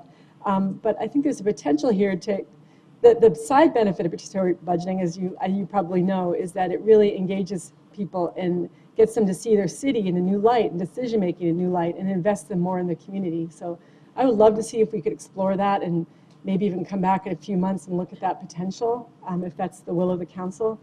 And the other thing is about your LGBT and inclusion piece. You mentioned Pride Week, and you probably know that Tempe Pride, we're going to be having a week-long series of events in advance of Phoenix's Pride. So it would be great to get representatives from MIAC who will help to serve on that committee and give us information and feedback and help us to get the word out to our Tempe Pride events, which is a working group that the mayor is leading. So I think that would be a great addition to that. Thank you so much. Well, you have a couple alumni from the MIAC committee. I know Councilmember Chin, she was on the Mayor's Youth Advisory Committee prior to me, just for the record. I was on it as well, but more importantly, she was the chair of the Youth Town Hall back, how am I going to say how long? A while ago, a couple of years ago. But I think that's you can really see how much we value your input.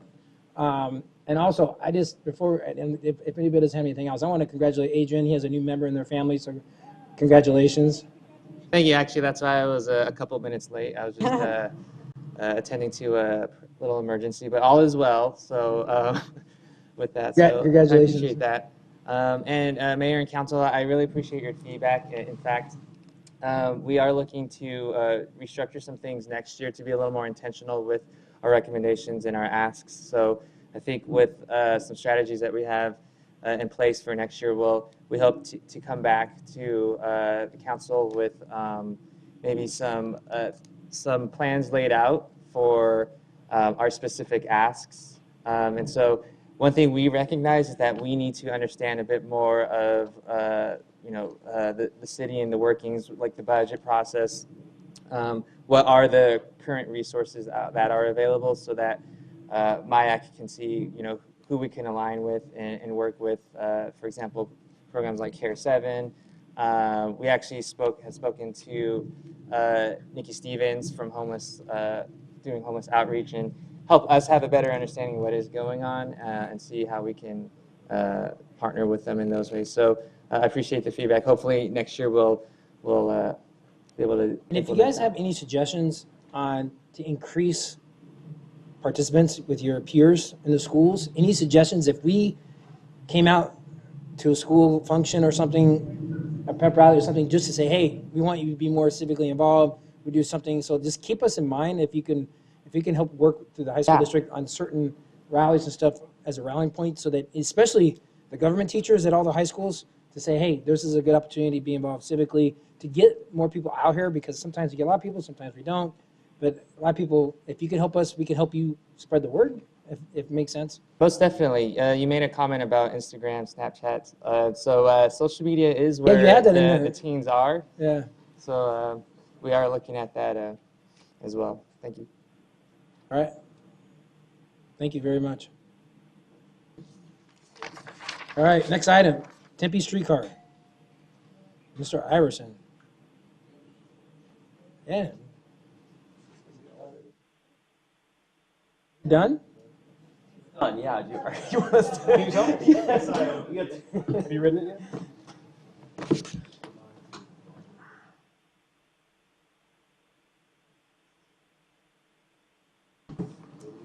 Yeah, I know, it's different. It is.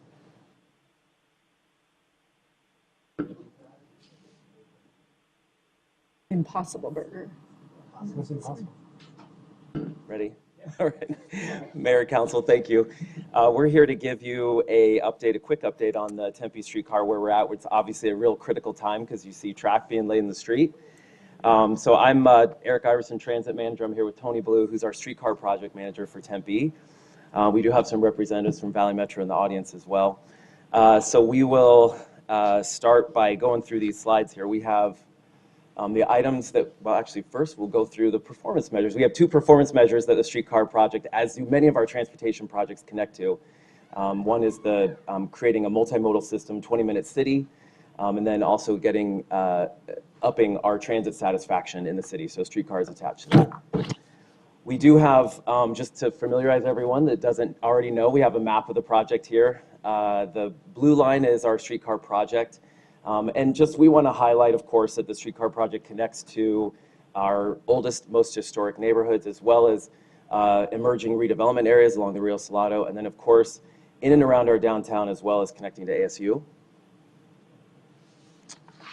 And then the items that we wanted to specifically update you on today are listed here. We want to go give you a little bit of information on where we're at with our funding, especially our federal funding package that we continue to work on.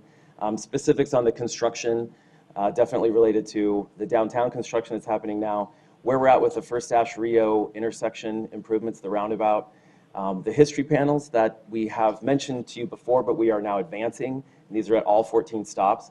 And then wanted to give you some information on fare, what it will cost to ride the streetcar, as well as our process for determining that. There will be a regional process that we will go through for that, so we want to share that with you in advance of a future decision that we will come to you for probably in the fall. And then just give you a little bit of information about where we're at with our community outreach, which many of you already know because we've been doing that very extensively for many years. And with that, I'll turn it over to Tony. Thanks, Eric. So you may have seen on the previous slide, there's a capital cost for this project of $200 million. $75 million of that is programmed to come from the federal government through their capital investment grants program by way of a single-year grant agreement, which we are anticipating later this year.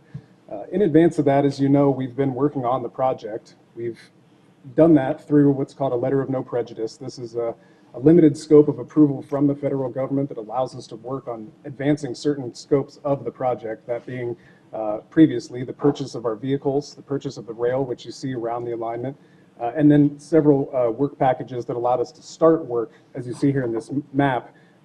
Actually, last week we received approval from FTA for what is our final LOMP, allows us to complete the final scope of work in advance of this construction funding.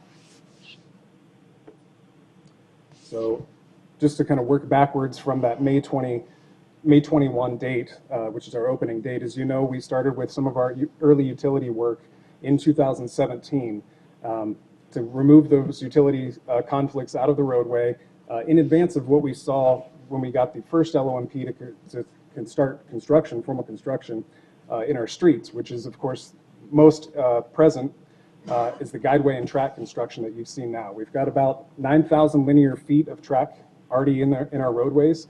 It's about 25% of the total track miles that'll be on the project. And so you've seen that moving east to west on Apache, obviously around the Gamage Curve. And we'll talk about some of where we are and where we've been.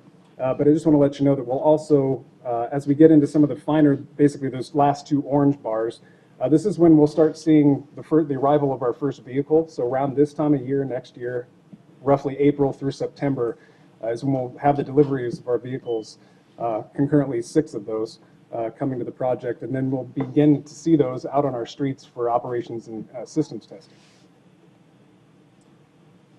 So a bit of an update about our construction, where we're at now, and kind of where we plan to be throughout the rest of the year. If you've noticed, we closed Mill Avenue northbound this week from University to Rio Salado.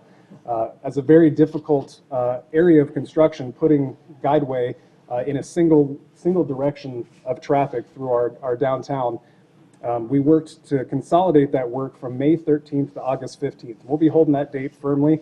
That is specifically for the construction of that guideway through that traffic lane, as well as adding a few smaller elements of the beginnings, basically, of our stations along Mill Avenue. So we will be returning to Mill Avenue, but not in this capacity, obviously. This is the hard part. Other work around the alignment is on Apache Boulevard. This says advancing east, but really it's moving in both directions towards the terminus at the end of our southeasternmost light rail connection at Dorsey Lane on Apache. So we're doing some widening work there. On Rio Salado Parkway, we've moved into what we're calling phase 2 of that that road widening, which is essentially moving that curb line to the north, a traffic lanes space, so that we'll have the room to install exclusive guideway for the streetcar on Rio Salado Parkway. So as a reminder, once it makes that turn from Mill Avenue onto eastbound Rio Salado, it's a single tracking there, so it will be out of the traffic lane. So the streetcar will have the benefit of being operating exclusively on Rio Salado. And then we'll talk a bit about the roundabout here on the next slide, but just in terms of the construction, obviously we're looking to minimize the impacts of construction of that intersection, excuse me. And we're looking at doing that in 2 halves. So potentially starting this fall on the eastern half and coming back in spring between some of our major events when we would have time to widen the rest of the intersection and install the guideway there. So it's kind of a reminder of what that project looks like. Rewinding a few years, actually, we following up with a report of feasibility of improving the interface of the intersection. If you remember, dating back to the 80s, this was a traditional intersection. When Rio Salado Parkway went through, it became an offset intersection. We started to see some of the inefficiencies of connectivity to our northwest of our downtown there. And so we advanced that study, and as you will recall, received council direction in fall of 2017 to include it as part of the streetcar because of the nature of that interface. Fortunately for the project and for the city, we had partners already on board, including with Valley Metro, including our designer and our construction manager at risk that helped us design this intersection to allow for these goals that we have here on the right hand of your slide. And then one of the really fun parts of the project that we'll be happy to present when we get to the end of this year is the history panels. If you've ridden our light rail, you know that we have history panel stops that tell the story of Tempe. Now, we only have a few light rail stops in Tempe, so you can imagine that story is a little more broad. The streetcar project will allow us to become a little more granular in our storytelling. We have 14 stops in a 3-mile project. So what that does is allows us to tell the stories of the residences, the businesses, the activities, the school, the shopping that was taking place around those stops in a photographic way.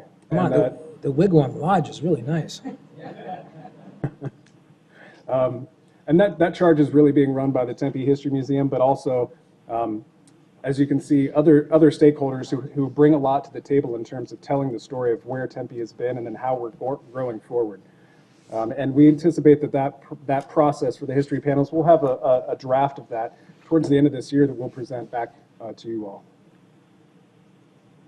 Great, and then wanted to share with you, as I mentioned earlier, our process for how we will determine what the fare is for the streetcar, as well as how it integrates in with the rest of the region, since this is a new technology for Tempe and the region. So right now we are looking at, and we're floating out at public meetings as well as through the Transportation Commission and other bodies, the idea of $1 per trip, which is half of what the light rail ticket is. It's a shorter distance device, so we're looking at $1 per trip. We are looking at all-day or $4 all-day passes, which would integrate with the entire region and all the services, the other bus and rail services in the region, and then probably some intermediate ticketing options. If you're just riding streetcar, there would be another price point for that as well. So we're looking at those. We will bring those back for more formal support or recommendation from the council probably later in the fall. We do have to go through Valley Metro, our regional transit agency, for final approval of the fare. So we would be looking for a recommendation to ultimately take that through to Valley Metro. Yes. Vice Mayor Kuby, then Councilmember Keating. Yeah. So is ASU in discussions about possibly offering reduced or free fare for students?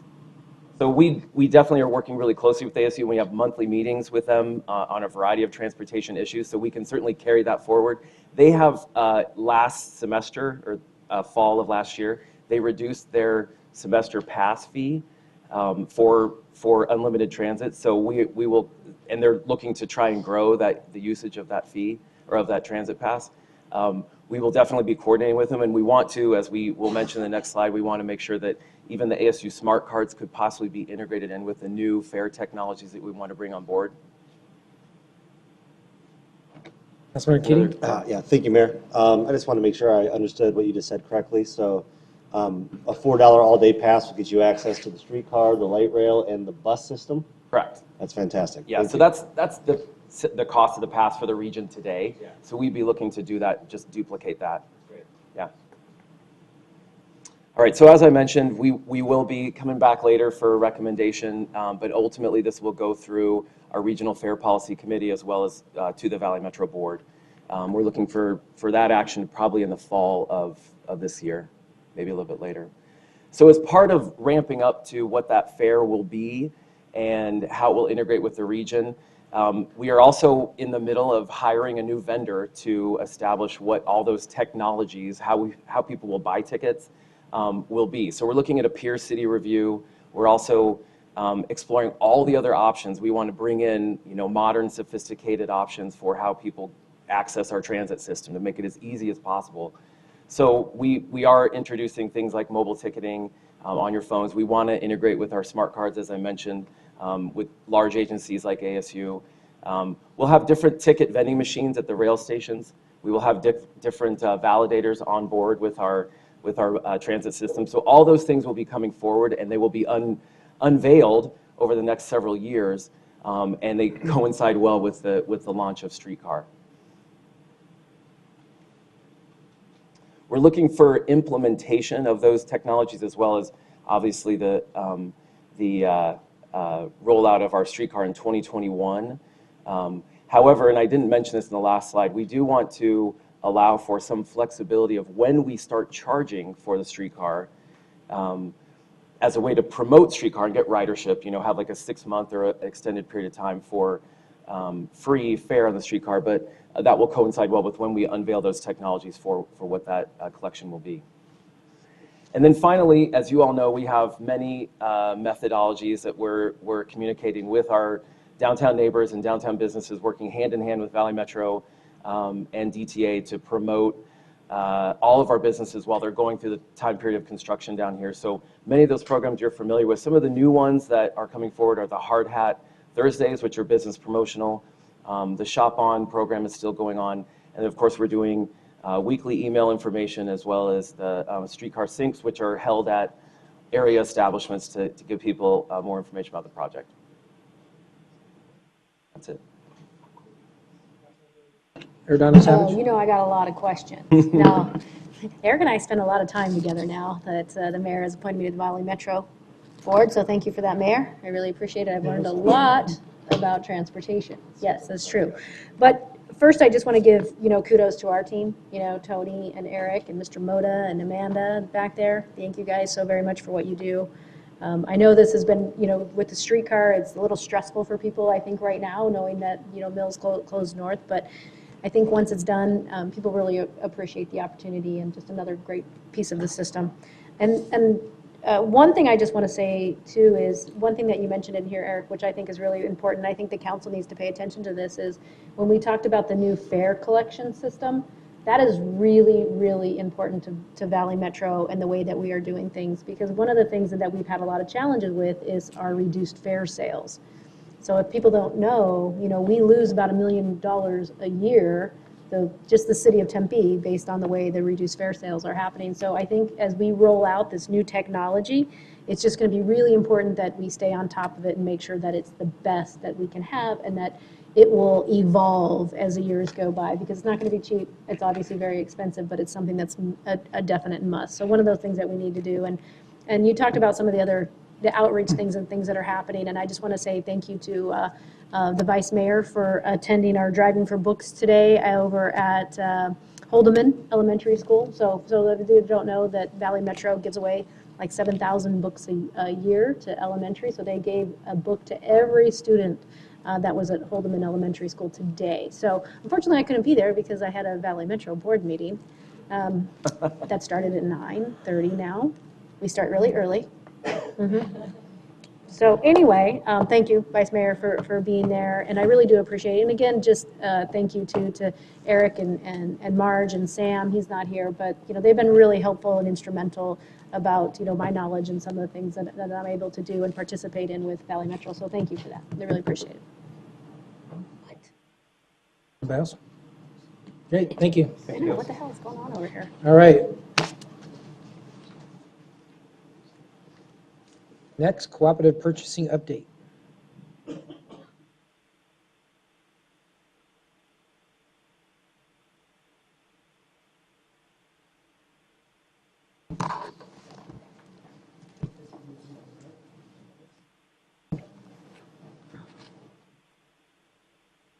Mayor, Council, good evening. Tom Dunsing, Deputy Internal Service Director for Finance, and I'm here with Mr. Michael Green, who's the city's procurement administrator. We're here to give a brief overview, a brief presentation on cooperative purchasing, which really is a valuable tool for not only Tempe, but for any agency in Arizona and across the country that can utilize this tool.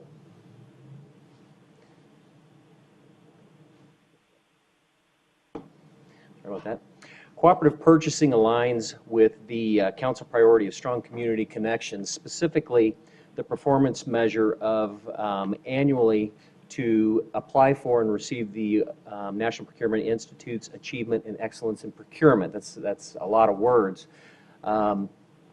Basically, I learned today that Tempe is one of 65 cities in the United States and Canada to receive this award, and one of 11 agencies in Arizona to achieve this award. And that really is a testament to Michael Green and his staff to go forward and procure goods and services in the right way for Tempe.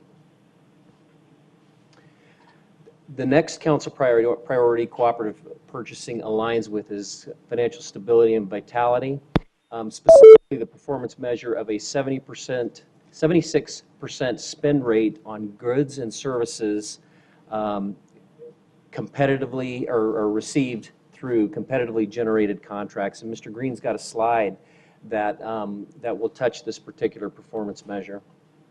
So what is cooperative purchasing?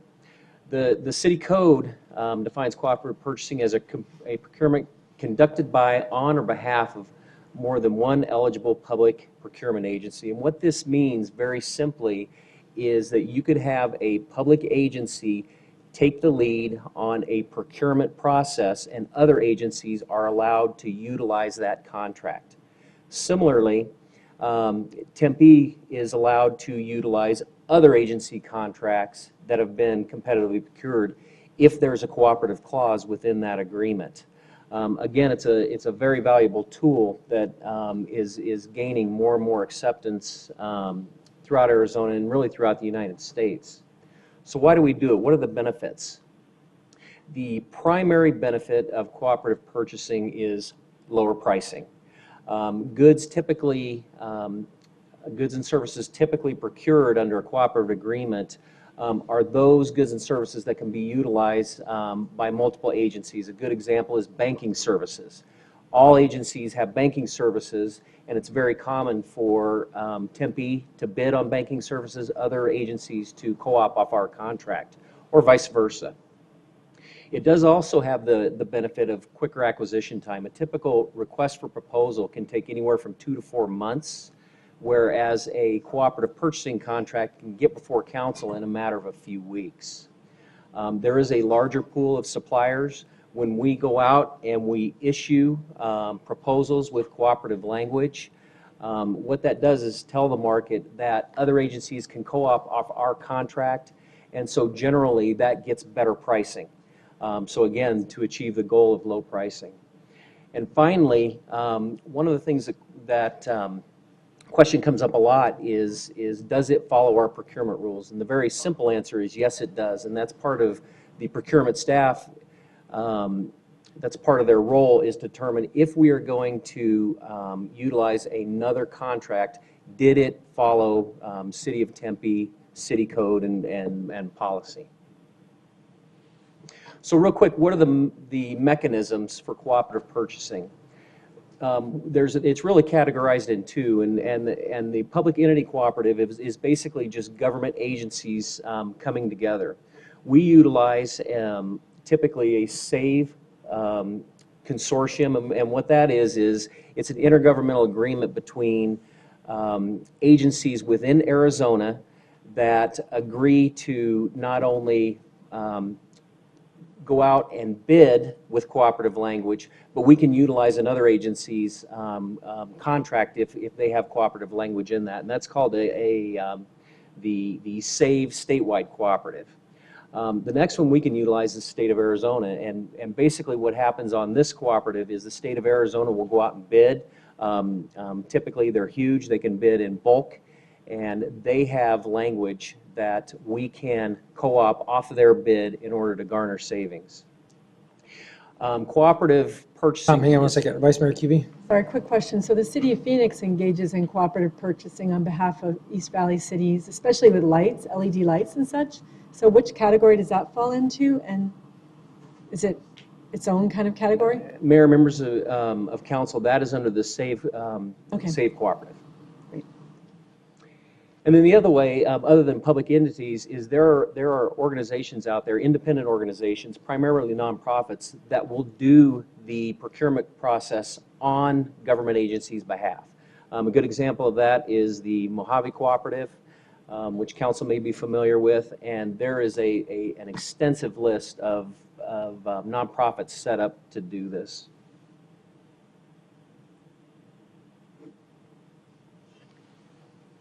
Green. Yes, good evening. The next slide is, when is cooperative purchasing appropriate? And so when we make a decision, we look at a few areas to focus on. One is to make sure that the cooperative organization followed a procurement process that was similar to Tempe's. It involved some rigor. There was some negotiations to achieve the final pricing, and also that they're following similar rules and regulations that we follow. We want to make sure that the cooperative contract is competitive. So, that's based on market and experience that we have.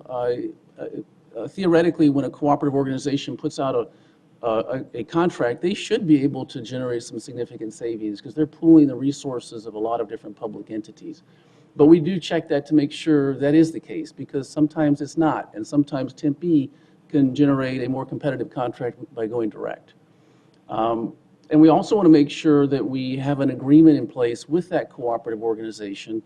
Mr. Dunsing noted that we use about 7 cooperatives, so we've kind of partnered with 7 of the cooperative organizations, and we have agreements with all of those. We've had a chance to vet them carefully to make sure that we feel comfortable with their process and their outcomes on pricing and competitive sourcing. So, those are some of the areas that we look at.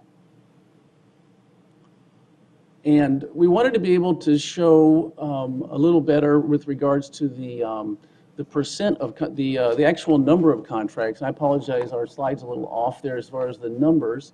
But so we did a study for the most recent the most recent fiscal year, 17-18 complete fiscal year. And what we did is we compared the number of contracts that Tempe issued versus the number of contracts that we adopted through a cooperative organization. And those numbers represent 795 contracts are Tempe generated, and 242 of those contracts are cooperative generated. So the vast majority of the contracts, the term contract is a reference for any contract that's at least a year or longer in term. The vast majority of those contracts we are generating through Tempe's office, but we are relying on 242 contracts of cooperatives. Hang on a second. Another quick question. What about contracts that we create that become cooperative? Do we have a history of that, where we create that market? Yes, ma'am. We do. We generate quite a few. SAVE is the vehicle that we use for cooperative contracting. And so, a good example of that is our police services. We have 3 specific contracts that we issued from our offices for ballistic helmets, ballistic vests, duty gear for our police officers, and there's a lot of SAVE members throughout the Metro Phoenix area here and beyond that utilize our contracts. So when we generate cooperative contracts through SAVE, they really do help, and the company happens to be a Tempe-based company, Universal Police Supply, so that certainly leverages their ability to market to other SAVE members. So, Mayor, members of the council, the Tempe issued contracts, the 77%, a lot of those contracts has the cooperative language in there. So what happens is we go through the procurement process, include the language, and other cities and other agencies like school districts are able to utilize our contracts. Tempe utilizes about 23% of other agency contracts is kind of what's displayed here. And we recently the council approved a fuel contract. That's a good example a cooperative contract that we utilize with Kyrene Elementary and Tempe Elementary, and we hosted that to the benefit of the schools. So that is a strategy we definitely use. Okay, so the next slide, I believe, is this is the percentage. And so again, we looked at the number of contracts, and we also wanted to look at the percent of dollars that are generated through these cooperative contracts and Tempe contracts. So this analysis showed that 81% of our total spend related to contract spend is through Tempe-generated contracts, and about 19% of our total contract spend is through cooperative contracts. So again, it's another way to measure the reliance that we have on cooperatives, but also the ability of Tempe to generate direct contracts. And the last slide really goes back to discuss and compare our performance measure 5.6 that Mr. Dunsing mentioned. And again, this measure is really probably one of the easiest, quickest ways to evaluate the productivity or the success of a procurement department is to determine how much of their total procurement spend is derived through term contracts, competitively generated term contracts. And so based on our analysis, the benchmark that we have in the city for us is 76% of our total spend should be through competitively generated term contracts. And so for the most recent completed fiscal year, 2017-18, we ran the numbers, and our total percent of competitive term contract spend is at 87%. So, you know, we feel good about that, but there's certainly room for improvement, and that's what's represented by the orange slice on our slide. There's about 13% of our total procurement spend that is not derived from competitive term contracts, meaning those contracts that are more than 1 year in length. However, I would like to quickly caution that part of that orange slice is related to one-time procurements that are competitively sourced. So we do competitively source that orange portion, but they're typically for one-time procurements, a specific spot buy. So we do that, but we're always looking at our spend. That's one thing that's interesting in Tempe is our spend profile is always changing. There's new vendors coming in, there's new products and technologies that we're adopting, and so we need to try to analyze that and keep up with it. So that certainly is an area that we continue to focus on. Mayor and Council, this high-level overview concludes our presentation. We'd be happy to answer any questions you may have. Quick comment. I just Councilmember want to give Savage. a shout out to Michael Green because you brought up working with the school districts, and that wouldn't have happened if not back in the day when we had education committees and we got together and we talked about procurement. We did. So that, I mean, they had never sat down at the table, and you were really open and encouraging to kind of create those co-ops. And I think it's not only great for us, but it's also good for all the other agencies. So I just want to say thank you for your work. I know you work really hard, and excited to have Tom back. And so I can't wait to see you next week at the Risk Trust meeting in a different capacity. Thank you, Michael Green. Thank you for everything you do, and thank you, Tom, for a great presentation. Thank you. All right, next item. Future agenda items, anybody? Vice Mayor? I'm just following up on the MIAC presentation and just thinking about the budget process. I know we have a bunch more steps to take to get through the budget process, but I'm wondering whether in the fall or whatever time Ken deems appropriate, we can look at two things. One is an possible equity model for our CIP, looking at our CIP through an equity lens. I know you've already started to look at and discuss that with Baltimore, and I think Boston's doing something similar, not sure, and so I really appreciate that you're reaching out to Baltimore, but I'd love to hear back on that, and also to consider some kind of participatory budgeting tool exercise for the next fiscal year. I know that community agency review essentially is kind of a participatory budgeting process, and MIAC could have one, and there may be other aspects of you could think of the Marion Court of Grants as being participatory budgeting in some sense, but I would like to see if we could just look at those two elements of participatory budgeting, say that 5 times fast, and I'm looking at an equity model, so we look at racial and economic equity issues at our CIP. And the reason why Baltimore did this is that they did a study of it, and they found that a lot of their CIP investments were in wealthier neighborhoods, independent of where most of the business development was, but they saw that, and they wanted to just apply the equity lens as a tool to use in the budget process. Mr. Mayor, just so I'm clear, you're looking for a future presentation on these subjects. Yeah, wait, but but under the general fabric of talking about our budget process and what things we're going to bring to the budget next year. So it could be way off. It doesn't have to be. Okay, that's what I wanted to clarify. Oh, God, not for this budget. Not this year's budget process, Not for this but that budget, yeah. as we maybe do a presentation on a long-range forecast sometime in the fall of 2019, we could bring back Mhm. some of these items. Okay, like that, potentially? Yes, okay. All right, anybody else? All right, seeing none, we're going to move on to the next item on our agenda. It is the call, well, we have a call to the audience for the committee of the whole items listed under section 4A. So audience members have up to 3 minutes. If you would like to speak on any of the items, please fill out a speaker's card and please hand it in. I do not have any cards at this time, so I will call to anybody in the audience want to speak. I know some of you here, you've already spoken. So, and we're going to address those. So the next item is Committee of the Whole, micromobility presentation, and Councilmember Keating.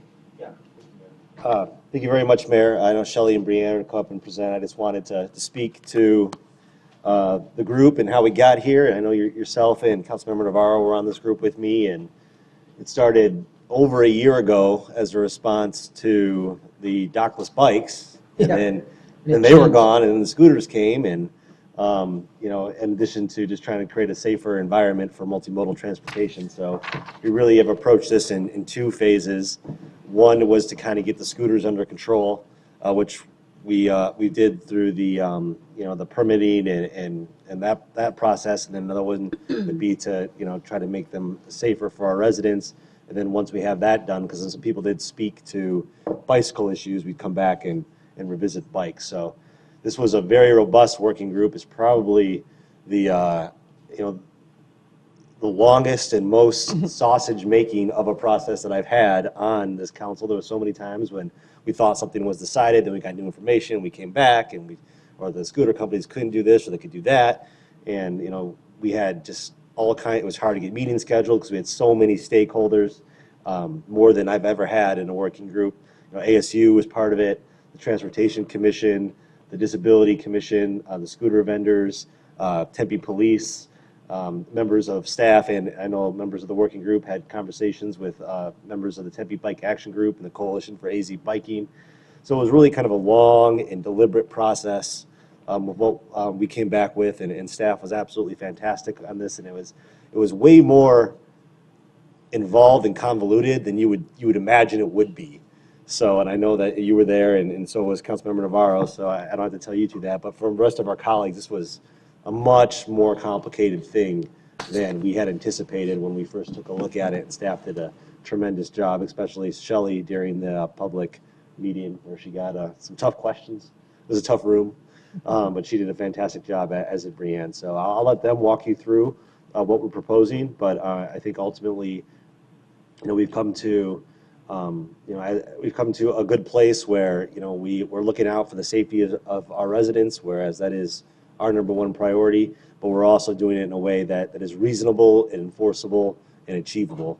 So with that, I'll turn it over to Shelley and Brianne. Thank you.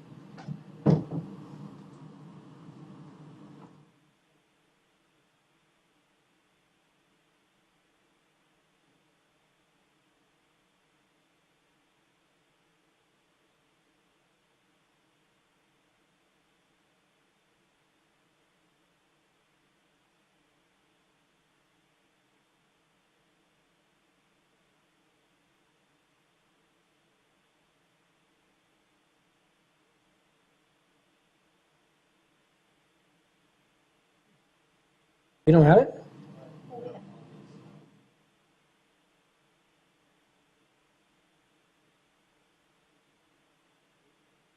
We're going to just in a second just to check and get that up on the screen.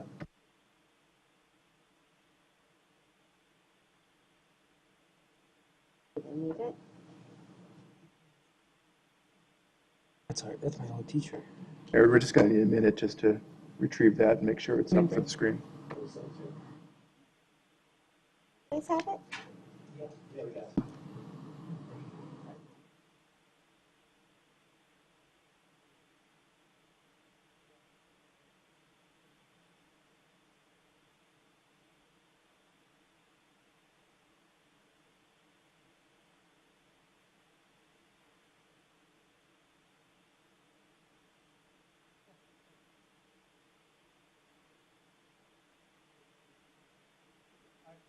We have a couple minutes until we get it uploaded, so we're going to take a couple minute break.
Mr. Bartel when I was in school.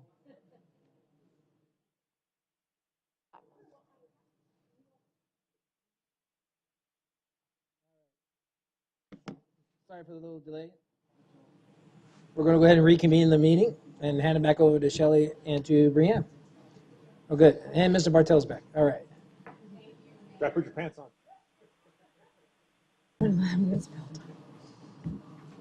Thank you, Mayor. So we are pleased to present the findings of the working group. And of course, this ties to our performance measure 1.08 of achieving a reduction in the number of fatal and serious injury crashes to 0.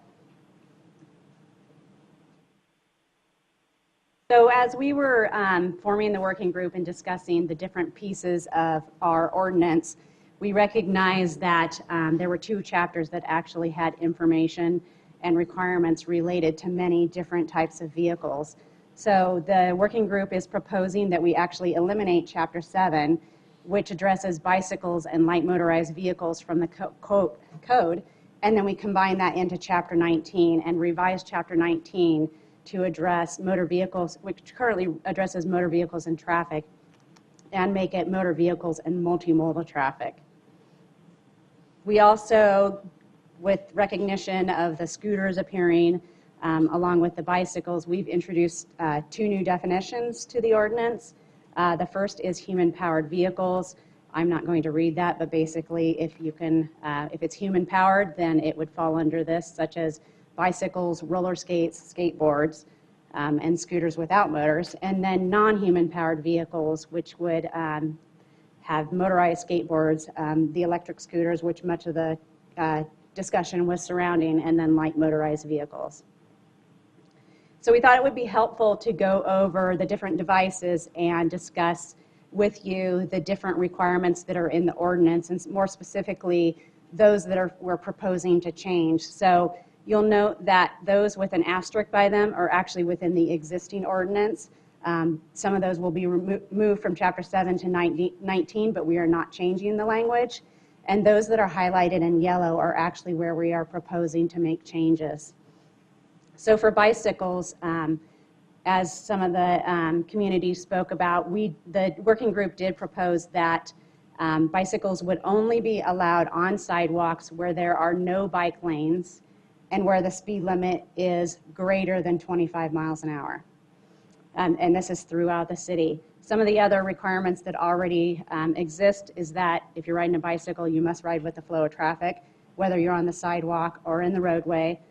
You must yield to pedestrians and electric personal assistive mobility devices. One thing that we did add to the code regarding riding on sidewalks and when you are passing pedestrians is that you must slow to 5 miles an hour and make an audible to let them know that you're going to be passing them. Obviously, they're allowed in bike lanes. They're allowed in crosswalks, and there is not a proposal at this time to change the requirement that if you're riding a bike on a sidewalk and you are about to enter a roadway, enter in the roadway at a crosswalk, that you must yield prior to entering the roadway. And we can have additional discussion around that. I know Councilmember Keating said that he had plans to address some other areas of the code related to bicycles, but this is one area that we're not proposing changes to. Vice Mayor QB. Quick question, does bicycles include e-bicycles? It does include e-bicycles. However, with the existing code, you cannot ride an e-bike on the sidewalk when the motor is engaged. So if you are on the sidewalk, it would apply to you if you are riding. You basically would become a bicycle because the motor must be disengaged. Does that make sense? They're allowed on multi-use pass. You must wear a helmet if you're under the age of 18. That exists today. And then the state currently defines the nighttime equipment that you must have on bikes. So electric bicycles, they're given all the rights and responsibilities of a bicycle rider. Again, this is defined in the state. Similar requirements that we would allow them on sidewalks where no bike lanes exist and where the speed limit is greater than 25. And you'll see the requirement that the motor must be disengaged. Allowed in bike lanes, same requirement regarding entering the roadway and yielding prior to entering. Allowed on multi-use pass, You cannot exceed 20 miles per hour if you are on multi-use pass. Currently, the proposal is to remain silent on how fast you can ride a bike, an e-bike, or a scooter where it's allowed on a sidewalk, other than the requirement that you have to yield to pedestrians. You must be over the age of 16 to operate. You must wear a helmet if you are under the age of 18. And again, the nighttime equipment requirements. So non-human powered vehicles, and again, this is where much of the discussion in the working group took place. So currently, it is being proposed at the state level that scooters specifically be given all the rights and responsibilities of a bicycle. Similar requirements regarding being on sidewalks, so they're not allowed on sidewalks where there is a bike lane and where the speed limit is less than 25 miles per hour. This obviously says the opposite, or the difference with that. So you must ride with the flow of traffic. We've heard concerns about scooters riding both directions on sidewalks, not yielding, so this is meant to address that. They're allowed in bike lanes, allowed in crosswalks. Again, must yield prior to entering the roadway, allowed on multi-use pass, and we have applied the same 20 mile per hour requirement. Similar to being on sidewalks, those who are riding bikes, e-bikes, scooters on multi-use pass must slow to 5 miles per hour and give an audible notification to the pedestrian or runner who's on those pathways prior to passing them. You must be over the age of 16 to operate. There is a caveat to this in that we know that the scooters are not all operated by the SATV companies. As parents, and kids, you're allowed to have one as your personal property. And so we do have it in there that if there's parental permission, someone who's under the age of 16 can operate a non-human powered vehicle or a scooter. You must wear a helmet if you're under the age of 18. We felt it was important to reinforce the use of helmets, and then nighttime equipment. So electric personal assistive mobility devices, they also currently exist within Chapter 7 of our code. The state actually defines that they're given all the rights and responsibilities of pedestrians. They're considered a mobility device. They are allowed on sidewalks as well as bike lanes. They are allowed in crosswalks. So if somebody is on a electric personal assistive mobility device, because they are a pedestrian, the vehicle therefore needs to yield to them as they are entering the roadway, which is a little different from bikes and e-bikes. They are allowed on multi-use pass. You must be over the age of 16 to operate, and that is stated in the state statute. One change that we did make to our recommendations was regarding the use of helmets. The Transportation Commission considered this, and they felt that someone who's operating any of these devices under the age of 18 should be wearing their helmet, a helmet. And again, nighttime equipment requirements. So human-powered devices such as skateboards and scooters, again, they're given all the rights and responsibilities of a pedestrian, and they're allowed on sidewalks, in crosswalks, and on multi-use paths. Again, the Transportation Commission recommended that those under 18 should be wearing a helmet if they're operating one of these devices for safety reasons. So this chart just summarizes the different proposals regarding what the working group was working on. Again, some of those are already within the code, and we're not recommending changes. And then you'll see some clarifications in the circles and numbers regarding those requirements. So we thought it would be helpful for everyone to see, given the recommendation that many of the devices only be allowed on sidewalks where there are no bike lanes and where the speed limit is greater than 25. So this just shows the downtown area. Those areas in red are where you might see scooters and bikes and e-bikes on the sidewalks. As some of the community members pointed out, there was a public meeting, and we did open up the survey for public comment. The first question we asked is whether bicycles and scooters should be allowed on sidewalks where there is no bike lane and the speed limit is greater than 25. You'll see the majority of those responding did agree or somewhat agree with that. We next asked whether bikes and scooters should always ride in a bike lane when one is provided regardless of the speed limit. Again, there was support for that, agree and somewhat agree. And then in general, we asked, how do you feel about designating sidewalks for pedestrians only in areas with a speed limit of 25 miles an hour and under? And so this really gets to residential areas. And I know that there were some concerns about our youth and where it is appropriate for them to ride. And so this does indicate that over 60% say that the sidewalks in residential areas should be for pedestrians only. Scooters and other non-human powered mobility devices should have the same rights and responsibilities or regulations as bicycles. Again, a greater percentage agreed and somewhat agree with that requirement.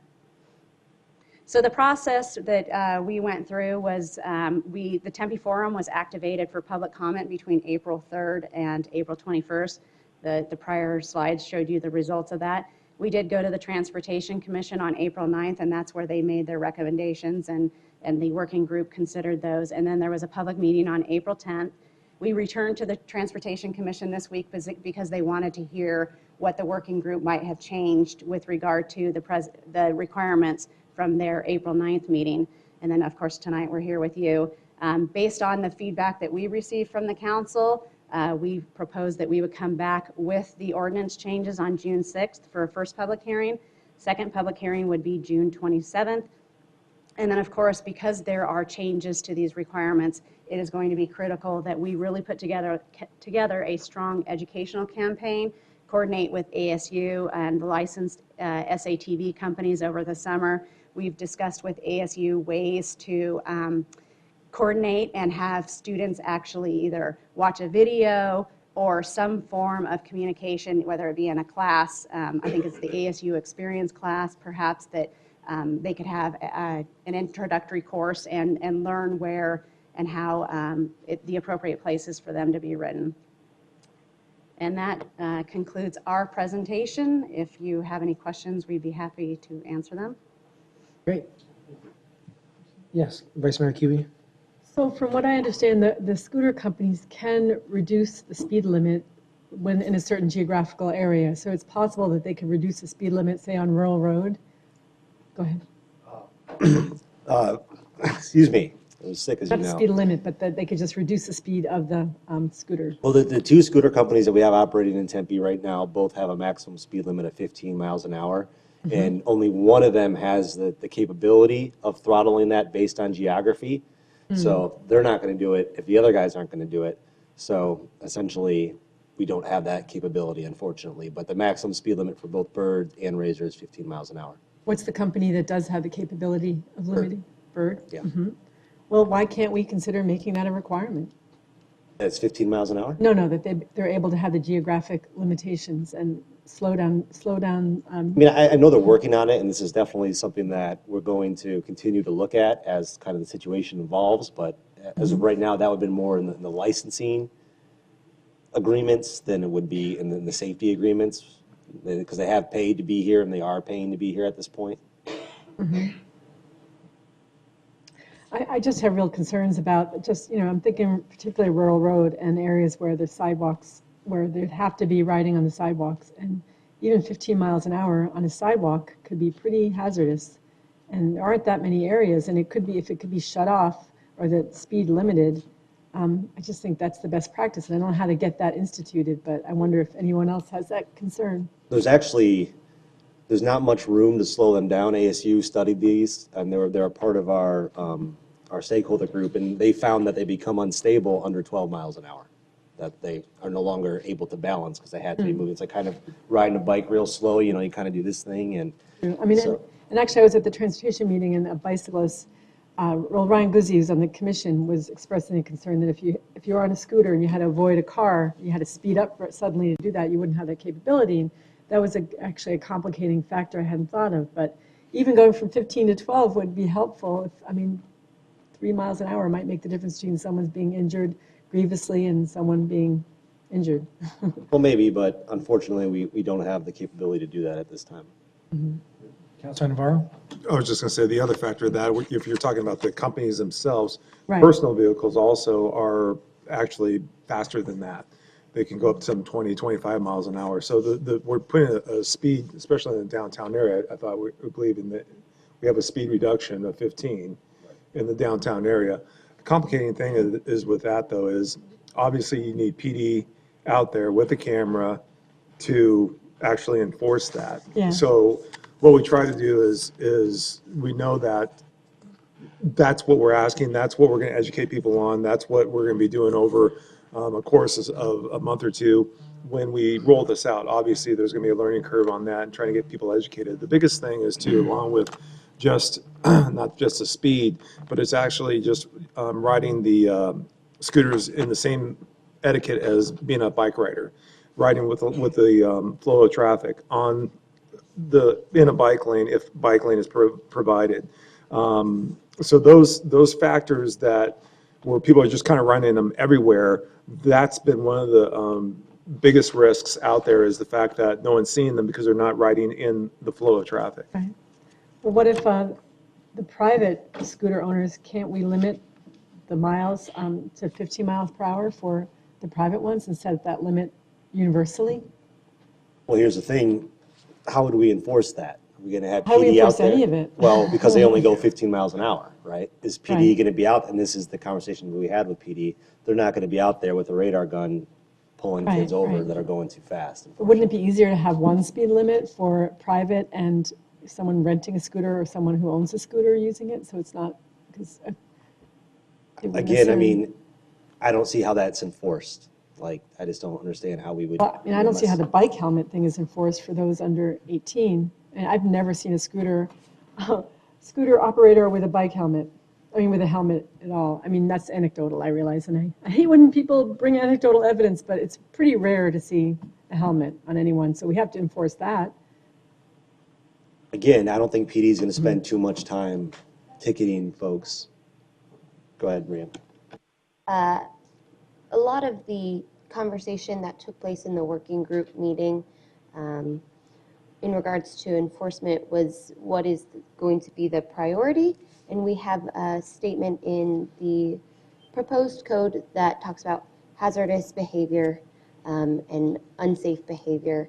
And so when users are allowed to be on the sidewalk, we do have the language in there that must slow when passing to 5 miles per hour. You must have an audible signal, or verbal signal. So we are trying to encourage good behavior, and PD has the priority of looking and enforcing on this hazardous behavior. The stuff that's actually really purposeful enforcement, that's going to be the priority and the main focus for them. And of course, that was the majority of the conversation that took place in the working group meetings. We do have Traffic Bureau staff here if you guys want further information on that. Councilmember Chin? Thank you. I understand it's hard to regulate the behavior of helmets and other things that you cannot measure or monitor every time. But if you are going to list suggestions for good behavior, as you just did, may I suggest looking at no headphones? Sometimes, if we're going to include something. People need that walking. Well, just so there's some greater awareness and responsibility for that. It's the speed we'll talk about, the helmets we'll talk about, but often I see that a lack of awareness with the headphones. Okay. I think that would be good if we could add that, just as a safety precaution. And these policies are meant really to influence the behavior of all the road as well as sidewalk users. Unfortunately, you're going to have bad actors. I mean, people run red lights, people speed on the street. Not saying it's right, but we're trying, with the education outreach that we're going to be rolling out with this process, it's going to take some time. It's not going to happen overnight. But I mean, our goal is to have everybody be safe.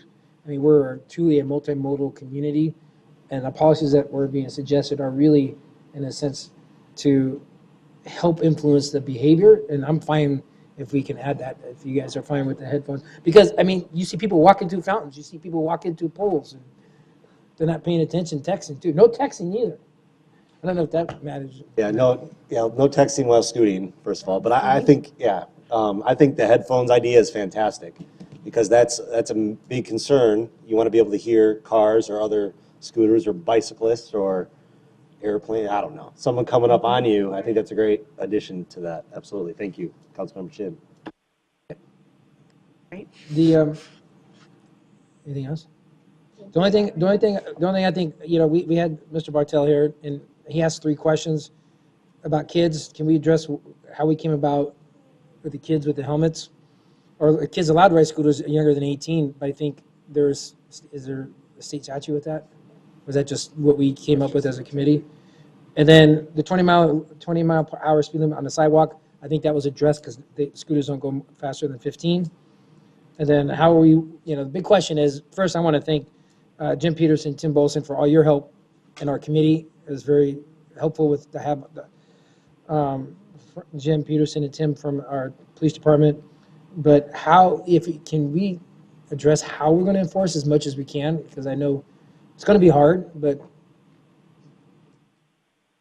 would that be Jim? And then the citations, is it how that would work? Thank you. I didn't mean to call you down here, but yeah, thank you. We need to. My former teacher is going to be mad if I'll get in trouble if I don't ask these questions. I do want to mention as well, in the supplemental budget, there is a recommendation for 2 additional traffic bureaus. That's what I wanted. That was I wanted that to be one mentioned. question. Yeah. To help with enforcement. Mr. Peterson? Good. There I am, sorry. I pressed it too many times. Specifically on enforcement, what are you looking for? How will we enforce that? Like, how are we going to regulate the enforcement at all in the scooters? Is some of the policies that we're trying to suggest? And that's a great question. And it's more of a multi-pronged approach, I really believe it. It first starts with education. And with cooperation from other city staff and the police department, I think what we've already started doing, especially with scooters, and is to reach out to the community and start promoting safe behavior. And I think that's the whole process, is to set a standard of behavior and correct bad behavior. And we look at first as what's more hazardous or what's unsafe behavior. And those are the things right now that we're really focusing on. As we look at, riding against the flow of traffic, running stop signs, running red lights, failing to yield, entering the roadway. Those are the most important things that we're going to focus on. We can take, for example, if you're talking about helmets, we can take a lot of time to have that educational contacts with people and promote that type of safe behavior. And I think that's the more important thing, is to try to correct that behavior and promote safety is how we're going to go about it. Councilman Navarro? Mayor, and that just means a good point. I mean, obviously, we're trying to regulate. Obviously, we're trying to put a guide out for safe behavior so PD has something to run by. But I know that we could probably, for the percentage that are not responsible and not safe, we can't over-regulate for them, so to speak. So we try to craft something that is practical, is going to be used wisely, but the long and short of it, when the police officer sees someone acting inappropriate or in a hazardous way, those are the opportunities that they have to really make a regulation. But we hope that with strong education, and that's a variety of different messaging, in my opinion, of just etiquette of riding and riding responsibly, I think we're fine. But it's one of those things, we could over-regulate everything so everyone does the same thing, but we're just only talking to a small percentage of people. Right. And with that being said, I think it's also important that we get the information out to the high school districts. I have seen, when I drive by high schools, all the scooters out in front, and I think it's important that we educate whatever public information we send out there everything from middle school to high, not even that, I mean, especially at high school. We do. We work very closely with our school resource officers, and we are already in the works. Matter of fact, we had meetings just today, some of our traffic bureau staff, about how we're going to go about into the beginning of the next school year and how we're going to promote specifically bicycle and scooter safety. Okay. All right. Anybody else have any other questions? Okay. I think we're good. Thank you. All right. Next item is, we don't have any items for consideration. Any items in progress? Vice Mayor Kuby?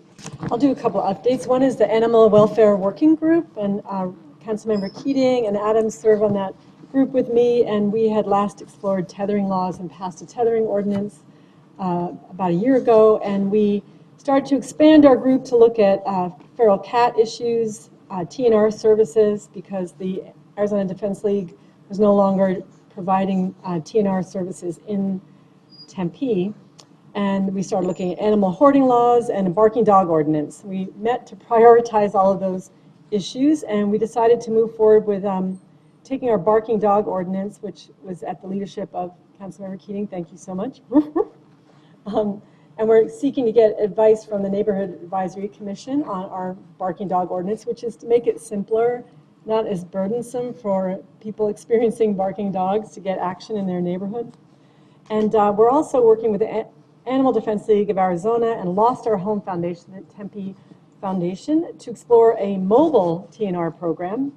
And we've applied for funding through the U.S. Conference of Mayors Better Cities for Pets program, and are awaiting that decision. But we are hopeful that we can move forward with some kind of a mobile program. We have some initial funding from Jerry Brock that is helping that program along. So that's what's happening with animal welfare. Then drought resiliency, we established that group a year ago, or less than a year ago, and we've been meeting with guests from ASU and the city of Phoenix, giving us insight on drought preparedness and on the DCP plan and what that might mean for Tempe, talking about infrastructure investment in water and data surrounding all the climate impacts in the next future years. And we're hoping to meet in early June with representatives from the Central Arizona Project and Salt River Pima to look at the resiliency of those water systems and talk about what potential shortages might be coming along in the coming years. And thank you so much, Mayor Mitchell and Councilmember Adams, for serving on that committee as we move forward. And the last update is on the Clean Air and Public Health Working Group. As you know, we quickly established a partnership with Healthy Babies, Bright Futures, and their Bright Cities initiative. And we're looking at exploring air quality in Tempe with them, and they're looking at potential hotspots and doing a survey and a screening across the city. You know, we are considered to have pretty good air quality in Tempe, but we only have 3 monitoring stations. So we want to look at issues of hotspots in the city, whether it's from wood smoke or other potential causes, and look at ways of mitigating that.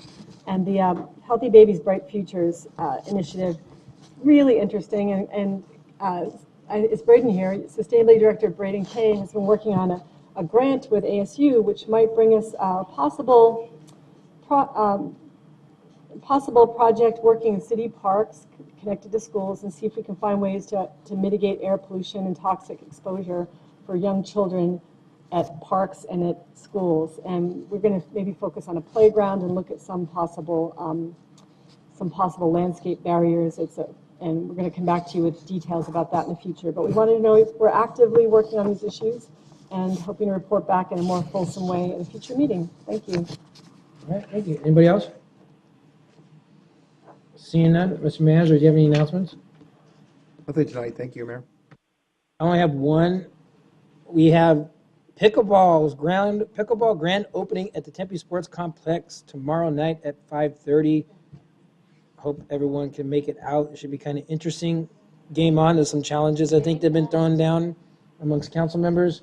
With that, I also would like to wish Matt Keating, otherwise known as the brother of Randy Keating, his 34th birthday. Happy birthday, Matt, on behalf of the City Council, and especially your big brother, little brother. It's just proof that us Keatings know good beer from birth, Mr. Mayor. With that, our next meeting is June 20th 2019. And I do want to, I forgot to mention this, I want to thank Brianne Fisher and Shelley Seiler and all the transit staff to help us with the micro-mobility document that we just heard. So thank you very much for that. With that, we are adjourned. Got it.